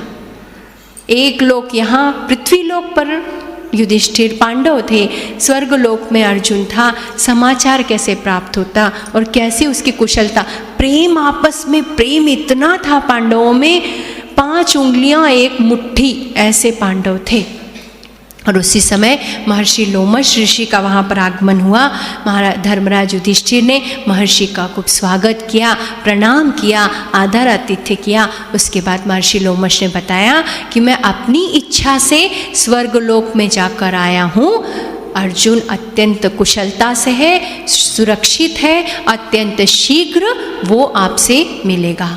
किंतु उससे पहले देवराज इंद्र ने कहा है कि आप सभी तीर्थ यात्रा करो, क्योंकि तप से, ईश्वर के दर्शन से शुभाशीर्वाद मिलता है। उस पवित्र वातावरण में मिल जाने पर दिव्य शक्ति हमें प्राप्त होती है। इसलिए देवराज इंद्र का आदेश है। तो महर्षि लोमश ऋषि ने कहा कि आज से मैं आपके साथ तीर्थ यात्रा में आगे के जीवन में आपके साथ रहूँगा। सभी ऋषिगणों के साथ पांडवों ने तीर्थ यात्रा की है। नैमिषारण्य क्षेत्र में पहुँचे, गोमती में स्नान करके गोदान किया, अश्व तीर्थ, गो तीर्थ, कन्या तीर्थ की यात्रा की, देवताओं की यज्ञ भूमि प्रयाग में पहुँचे, सभी ब्राह्मणों की सेवा करके आशीर्वाद प्राप्त किया। गया में पहुँचे, वहाँ पर पितृ श्राद्ध किया, सारे क्रियाकलाप किए। और जहाँ जहाँ से जाते थे लोमश ऋषि उस तीर्थ यात्रा का महत्व, वहाँ की पवित्र भूमि की महत्ता पांडवों को बताते जाते थे। जहाँ पर हम जा रहे हैं उसका समुचित ज्ञान हो तो उसके प्रति हमें आदर अपने आप आ जाता है। लोमश ऋषि ने आगे जाकर अगस्त्य ऋषि और लोपामुद्रा की दिव्य कथा बताई। उसके बाद भगवान परशुराम की कथा बताई। जैसे जैसे आगे जाते जाते बहुत सारे अध्यायों में इसका विवरण है, कौन सी यात्रा की, कौन सी कथा है, और वो कथा भी इतनी विस्तृत है, बहुत विस्तृत। अगस्त्य ऋषि की, लोपामुद्रा की बहुत सारी कथाओं का उल्लेख महाभारत में है। भगवान परशुराम की पूरे जीवन की कथा का उल्लेख यहाँ पर है। महर्षि लोमश ऋषि पांडवों को सभी कथाएं, वहाँ का महत्व, वहाँ की दिव्यता, उन सब बातों का उल्लेख वो करते जा रहे थे। मैंने सिर्फ सभी के नामों का उल्लेख किया है, तभी वो निश्चित समय में हो पाएगा। उसके बाद प्रभास क्षेत्र में वो पहुँचे। यहाँ पर जाने पर यादवों से उनकी भेंट हुई है। भगवान श्री कृष्ण और सभी यादव वहाँ पर थे। वहाँ पर भगवान श्री कृष्ण के दर्शन किए, उन्हें प्रणाम किया। फिर पांडव आगे बढ़े, गंधमादन की यात्रा की, जहाँ पर हिमालय पर गंधमादन पर्वत पर अर्जुन पहले पहुंचा, जहाँ पर देवराज इंद्र की उसकी प्रथम भेंट हुई थी। वहाँ पर गए। यहाँ उन्होंने बताया कि ये गंधमादन पर्वत अत्यंत विलक्षण है, राक्षसों से परिपूर्ण है, किंतु तप और सत्य और धर्म अगर ना हो तो इस पर्वत को हम पार नहीं कर सकते। जिसमें सत्य है, जिसमें धर्म है, जिसमें नीति है, वही इस पर्वत को पार कर सकता है। लोमश ऋषि ने कहा, कुंती नंदन, इस गंधमादन पर्वत को पार करना सबके वश में नहीं। आगे वो गए। वहाँ पवित्र जल वाली अलकनंदा नदी बह रही थी। फिर बद्रिकाश्रम गए। गंगा द्वार पे भगवान शिव ने गंगा को जटाओं में धारण किया, उसका महत्व बताया। आगे भीमसेन की हनुमान जी से भेंट, इस बात का प्रसंग भी बहुत बड़ा था, किंतु भीमसेन की हनुमान जी से भेंट हुई और उनके संवाद, इस बात का उल्लेख भी महाभारत के ग्रंथ में आता है। अत्यंत अद्वितीय भेंट हुई। दोनों वायुपुत्र थे, बंधु थे।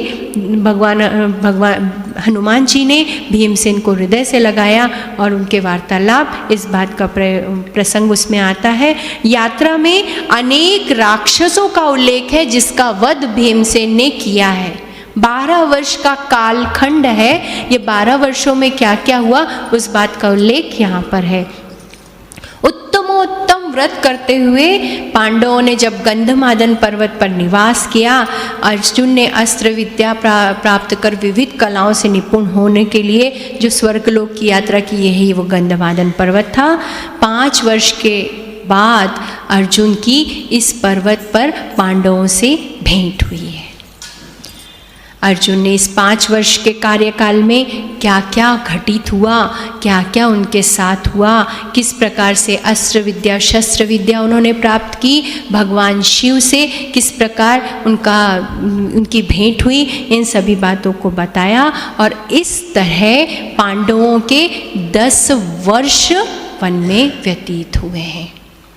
कर्मों की आवाज़ हमेशा शब्दों से ऊंची होती है। परखता तो वक्त है, कभी हालात के रूप में, कभी मजबूरियों के रूप में। भाग्य तो बस आपकी काबिलियत देखता है। कर्म पर विश्वास रखो, वही श्रेष्ठता को पहुंचाता है, क्योंकि कर्मों की आवाज़ शब्दों से ऊंची होती है।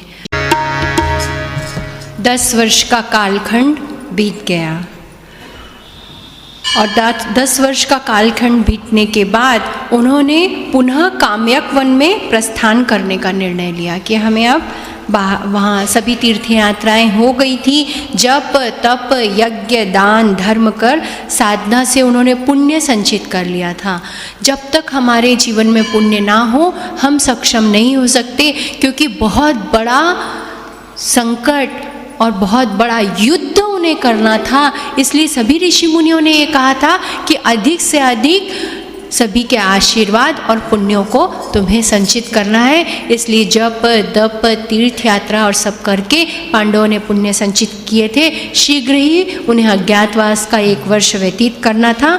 तो महर्षि लोमश ने कहा कि और आगे क्या करना है। धर्मराज युधिष्ठिर ने कहा हम पुनः काम्यक वन की ओर जाना चाहते हैं। महर्षि लोमश ने कहा कि अच्छा ठीक है, और उन्हें अनेक शुभाशीर्वाद दिया और वहाँ से वो स्वर्गलोक को चले गए। आते समय आने के मार्ग पर राजा वृषपर्वा के अत्यंत मनोरम आश्रम में पहुँचे हैं पांडव। राजा वृषपर्वा के आश्रम अत्यंत पवित्र था। वहाँ पर अत्यंत देवर्षि महर्षि देवता आकर निवास करते थे। इसलिए उस मार्ग से आते समय सभी पांडव राजा वृषपर्वा के आश्रम में रुके। वहाँ पर विशाख सूप नाम का एक वन था, जहाँ पर उन्होंने रहने का कुछ समय रहने का विचार किया। वो महान वन चैत्ररथ वन के समान था। बहुत सारे वनों का उल्लेख है, बहुत सारे आश्रमों का उल्लेख है महाभारत में। वहाँ पर वो उन्होंने आनंदपूर्वक 1 वर्ष बिताया है। कहाँ पर? विशाख सूप वन में। वहाँ पर पांडवों ने रहकर 1 वर्ष बिताया है, और इस तरह 11 वर्ष पांडवों के बीत चुके। वहाँ निवास करते समय एक बार भीमसेन पर्वत की कंदराओं पर गया तो वहाँ उसे असंख्य बलशाली भुजंग जैसे अजगर ने भीम को लपेट लिया। बहुत छुड़ाने पर भी उस अजगर से वो अपने आप को छुड़ा नहीं पाया। धर्मराज युधिष्ठिर को जब भीमसेन कहीं दिखाई नहीं दिया तो वो पर्वत की कंदराओं में गए। वहाँ पर देखा तो भीमसेन असंख्य बलशाली भुजंग से लिपटा हुआ है। धर्मराज युधिष्ठिर ने कहा कि आप कौन हैं? अगर भीमसेन के अतिरिक्त आपको ऐसी कोई वस्तु प्राप्त करनी है तो आप मुझे अवश्य बताइए, मैं आपकी वो इच्छा पूर्ण करने का प्रयास करूँगा। और आप कौन हैं? क्योंकि 10 सहस्त्र हाथियों का बल जिसमें है उसे आप अपने वश में कर पाए, उसे पकड़ पाए तो आप कोई साधारण नहीं है। आप बताइए आप कौन हैं? धर्मराज युधिष्ठिर से उस अजगर ने मनुष्यवाणी में बोला कि मैं तुम्हारा पूर्वज नहुष हूँ। मैंने बहुत यज्ञ किए, तप किया, स्वाध्याय किया और अपने इंद्रियों को वश में कर लिया, और जिससे मुझे अहंकार हो गया। मैंने मुनियों का, ऋषियों का अपमान किया, इसलिए अगस्त ऋषि ने मुझे शाप दे दिया। इस कारण मेरी अवस्था हुई है। आज मुझे भोजन प्राप्त हुआ है, मैं इसे नहीं छोड़ सकता। धर्मराज युधिष्ठिर ने विनती की कि आप जो चाहते हैं, आप इसके अतिरिक्त और कोई वस्तु चाहते हैं तो मैं आपको देने का प्रयास करूँगा, आप बताइए। अजगर रूपी नहुष जी ने कहा कि अगर तुम मेरे प्रश्नों का सही सही उत्तर दोगे, हर जगह धर्मराज युधिष्ठिर से प्रश्न पूछे गए हैं और उस प्रश्नों का सही सही उत्तर धर्मराज युधिष्ठिर ने दिए हैं। आगे के भी कालखंड में बहुत सारे प्रश्न पूछे गए हैं धर्मराज युधिष्ठिर से। उन्होंने पूछा ब्राह्मण कौन है? धर्मराज युधिष्ठिर ने कहा कि जिसमें सत्य है, दान है, क्षमा है, सुशीलता है, पवित्रता है, तपस्या, दया, ये सभी सद्गुण हैं, वो ब्राह्मण है। उन्होंने पूछा जानने योग्य तत्व क्या है? धर्मराज युधिष्ठिर ने कहा जानने योग्य तत्व परब्रह्म है, जो सुख दुख से परे है और जहाँ पहुँचकर मनुष्य शोक से रहित हो जाता है, वही जानने योग्य तत्व है। फिर उन्होंने पूछा सदाचार यानी क्या? सत्य पर आधारित आचार यानी सदाचार है। उन्होंने पूछा दान और सत्य में अधिक महत्वपूर्ण क्या है? धर्मराज युधिष्ठिर ने कहा दान और सत्य में अधिक महत्वपूर्ण सत्य है, दान नहीं।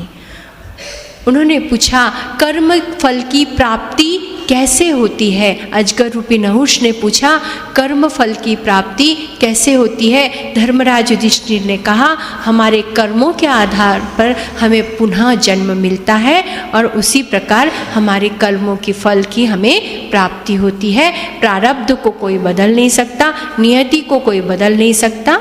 इस प्रकार हमारा जीवन का निर्धारण होता है।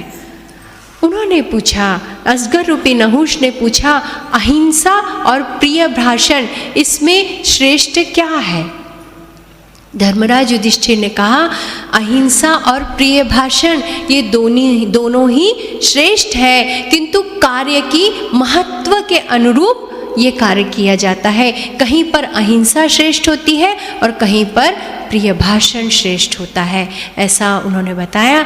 राजा नहुष, अजगर रूपी नहुष अत्यंत प्रसन्न हुए। उन्होंने कहा कि मैं भीमसेन को मुक्त करता हूँ। और यहाँ पर भी 100 प्रश्न पूछे हैं और 100 प्रश्नों के धर्मराज युधिष्ठिर ने उत्तर दिए हैं। इतने प्रश्न मैं बताती जाऊंगी, उतने उत्तर आप सुनते जाएंगे, तो कल सुबह तक हम भी यहीं बैठे रहेंगे, आप भी यहीं बैठे रहोगे। सभी जगह 100 प्रश्नों का उल्लेख आता है महाभारत में, 1-2 कहीं पे भी नहीं है। इतने सारे प्रश्न पूछे और इतने सुंदर सुंदर हैं, पर बहुत व्यापक हैं, नीति से संपन्न है, ज्ञान के हैं। सभी प्रश्न उन्होंने पूछे और धर्मराज युधिष्ठिर ने समुचित और संयमित वाणी में सभी का उत्तर दिया है। उसी समय अजगर, सर्परूपी अजगर जो था, उन्हें राजा नहुष का दिव्य रूप प्राप्त हो गया और वह स्वर्गलोक को चले गए। और इस प्रकार उन्होंने भीमसेन को मुक्त किया।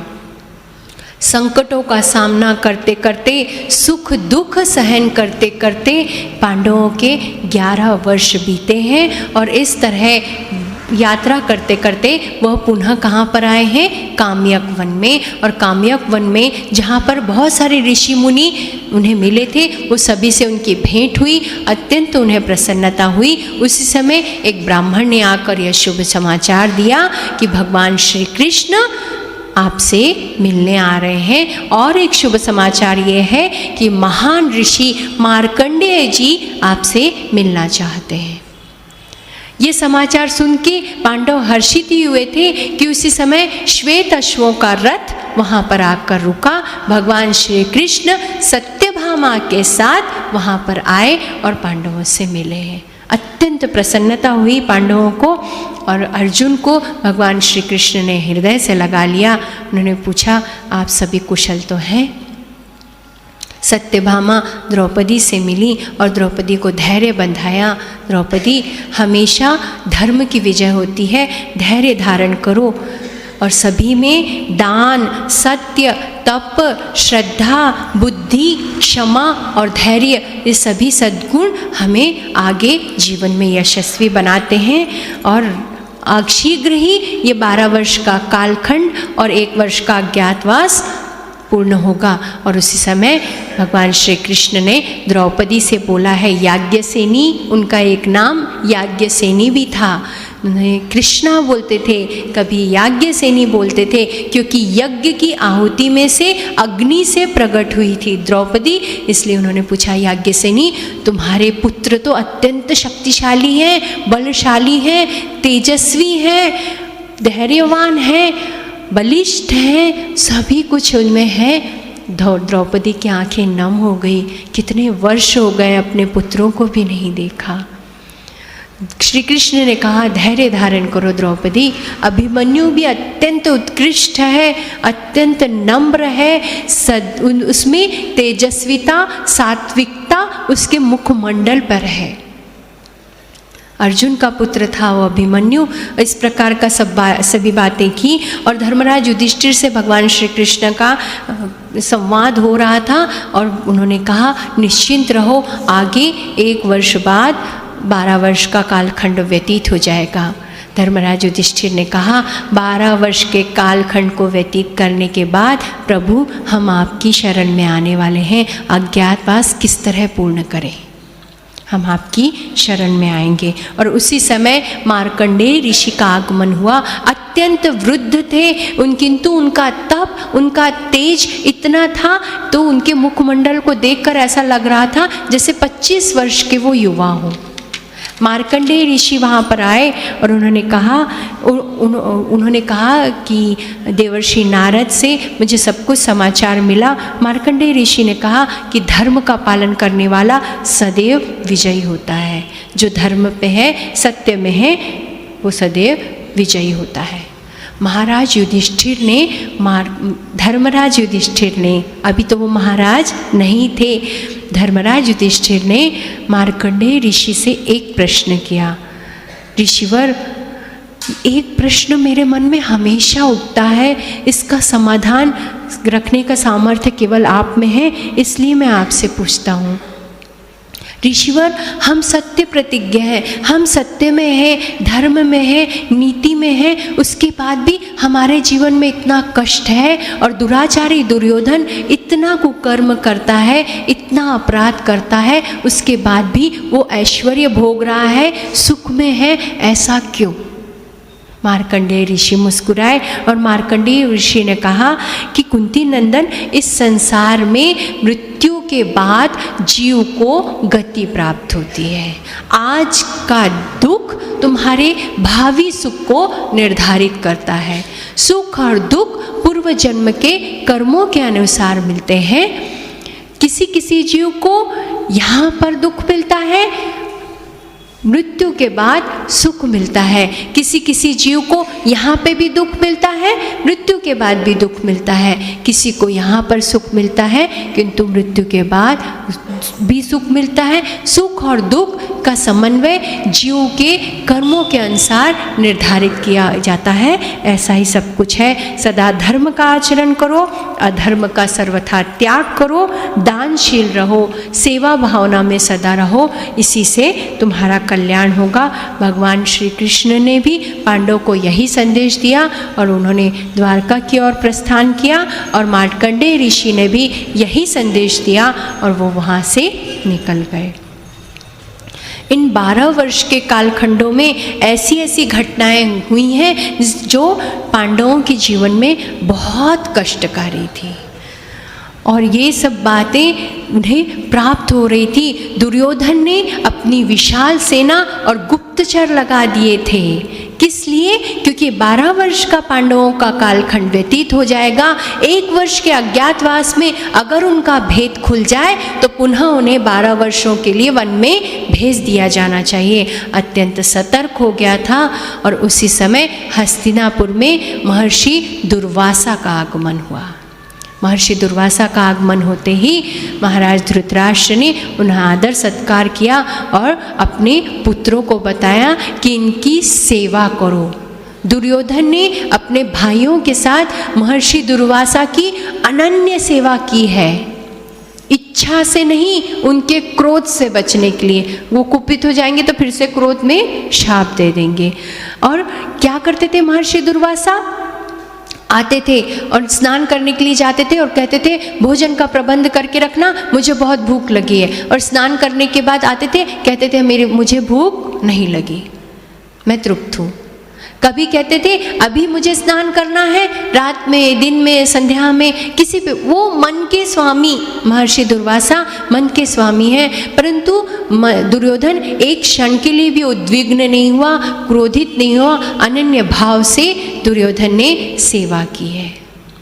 दुर्योधन ने सेवा की है और इसके पूर्व, महर्षि दुर्वासा के आगमन के पूर्व, उस दुर्योधन ने जब विशाल सेना वगैरह को सब सूचित किया और ये घटना उसके पूर्व की है, दुर्वासा ऋषि के आने के पूर्व की। तो दुर्योधन ने कहा कि मुझे गंधर्वों पर चढ़ाई करके, उन्हें परास्त करके उन्हें अपने अधीन कर लेना चाहिए ताकि मेरी शक्ति और बढ़ जाए। बैठे बैठे 12 वर्ष बीत गए, अज्ञातवास में अगर पांडवों को नहीं ढूंढ पाऊंगा तो मेरा क्या होगा। गंधर्वों पे चढ़ाई किए, गंधर्वों ने आक्रमण करके मृत्यु तक पहुंचा देते थे दुर्योधन को। इतने बलशाली गंधर्वों ने आक्रमण किया। यह सूचना पांडवों को मिली और पांडवों को मिलते साथ धर्मराज युधिष्ठिर ने कहा कुछ भी हो, उसने कुछ भी किया हो, परंतु वो हमारा भाई है। पांडवों ने जाकर दुर्योधन की जीवन को बचाया है, गंधर्वों को परास्त किया है और उन्हें जीवन दान मिला। उससे दुर्योधन को अत्यंत पश्चाताप हुआ है। किंतु कैसा पश्चाताप? पांडवों के प्रति उसके मन में कोई भी अच्छी भावना नहीं आई। आने के बाद महर्षि दुर्वासा की ने सेवा की। महर्षि दुर्वासा उसकी सेवा से अत्यंत प्रसन्न हुए और महर्षि दुर्वासा ने दुर्योधन से कहा तुम्हारी कोई मनोकामना हो तो मैं पूर्ण करने को तैयार हूँ। दुर्योधन के सामने तो जैसे मानो स्वर्ग था। पांडवों ने उसे जीवन दान दिया, उसके बाद भी दुर्योधन ने कहा जिस प्रकार आप मेरी सेवा से प्रसन्न हुए, मुझे आशीर्वाद दिया, वैसे ही धर्मराज युधिष्ठिर के से भी आप सेवा करवा के उनसे आशीर्वाद प्राप्त, उन्हें भी आशीर्वाद मिले, इसलिए आप जाइए।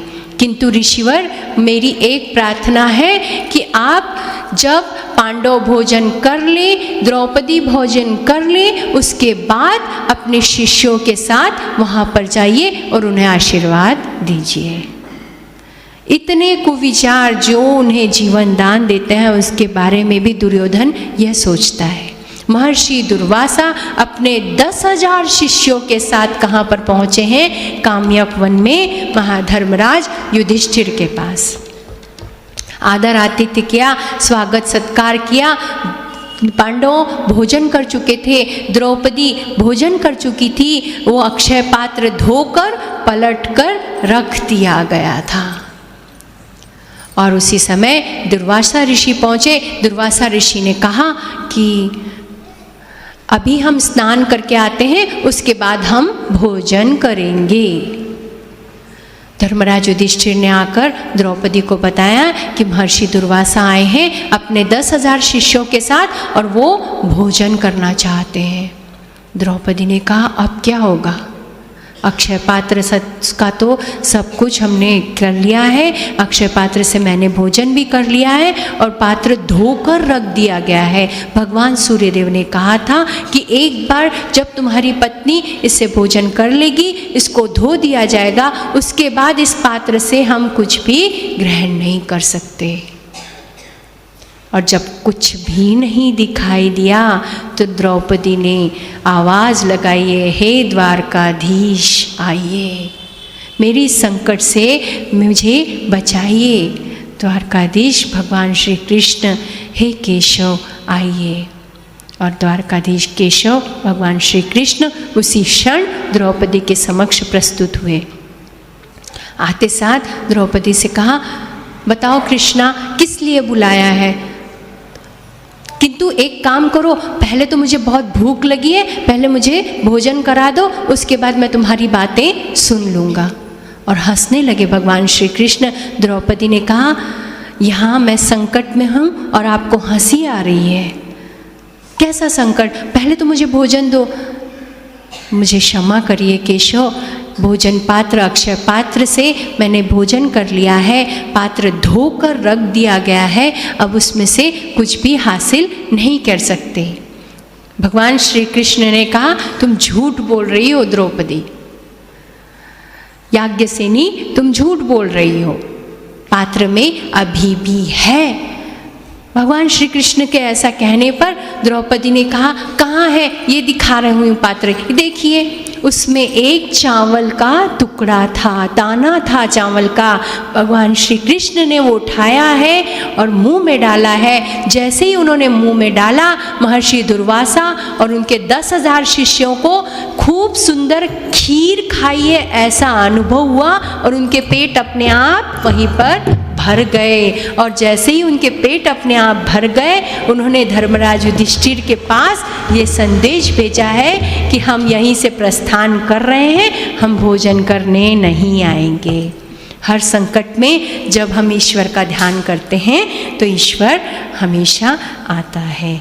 जहाँ ईश्वर का साथ है, जहाँ धर्म है, जहाँ सत्य है, जहाँ पुण्य है, वहीं सफलता है, जय है। पूर्ण समर्पण और ईश्वर पर अटूट विश्वास बड़े से बड़ा संकट टाल सकता है। इस तरह पांडवों के 12 वर्ष का कालखंड व्यतीत हुआ है। 1 वर्ष का अज्ञातवास पांडवों का जो हुआ है, उस कथा का श्रवण हम कल करेंगे। 1 वर्ष के अज्ञातवास में उन्होंने किस प्रकार का जीवन बिताया, किस प्रकार की सभी ने भूमिका निभाई, किस प्रकार का संघर्ष उन्होंने जीवन में किया है और कैसी कैसी भूमिका निभाकर 1 वर्ष के अज्ञातवास में जितना कष्ट उन्हें 12 वर्ष के वनवास में नहीं मिला है, उससे भी भयानक कष्ट उन्हें 1 वर्ष के अज्ञातवास में मिला है। उस कालखंड की जो भूमिका है, वो सभी घटनाओं का विवरण हम कल की कथा में सुनेंगे। और उसके बाद आगे क्या निर्धारित हुआ आप सभी को मालूम है, किंतु इस कथा की दिव्यता हमें तब प्राप्त होगी जब हम पूर्ण भगवत गीता का ज्ञान भी अर्जित कर पाएं। महाभारत का मूल जन्म भगवत गीता का उगम महाभारत में हुआ है। महाभारत को सभी अपवित्र ग्रंथ कहते हैं, किंतु महाभारत ग्रंथ के श्रवण करने से हमारे जीवन का महाभारत समाप्त होता है, ऐसे ऋषि मुनियों ने कहा है और आद्य शंकराचार्य ने भी कहा है।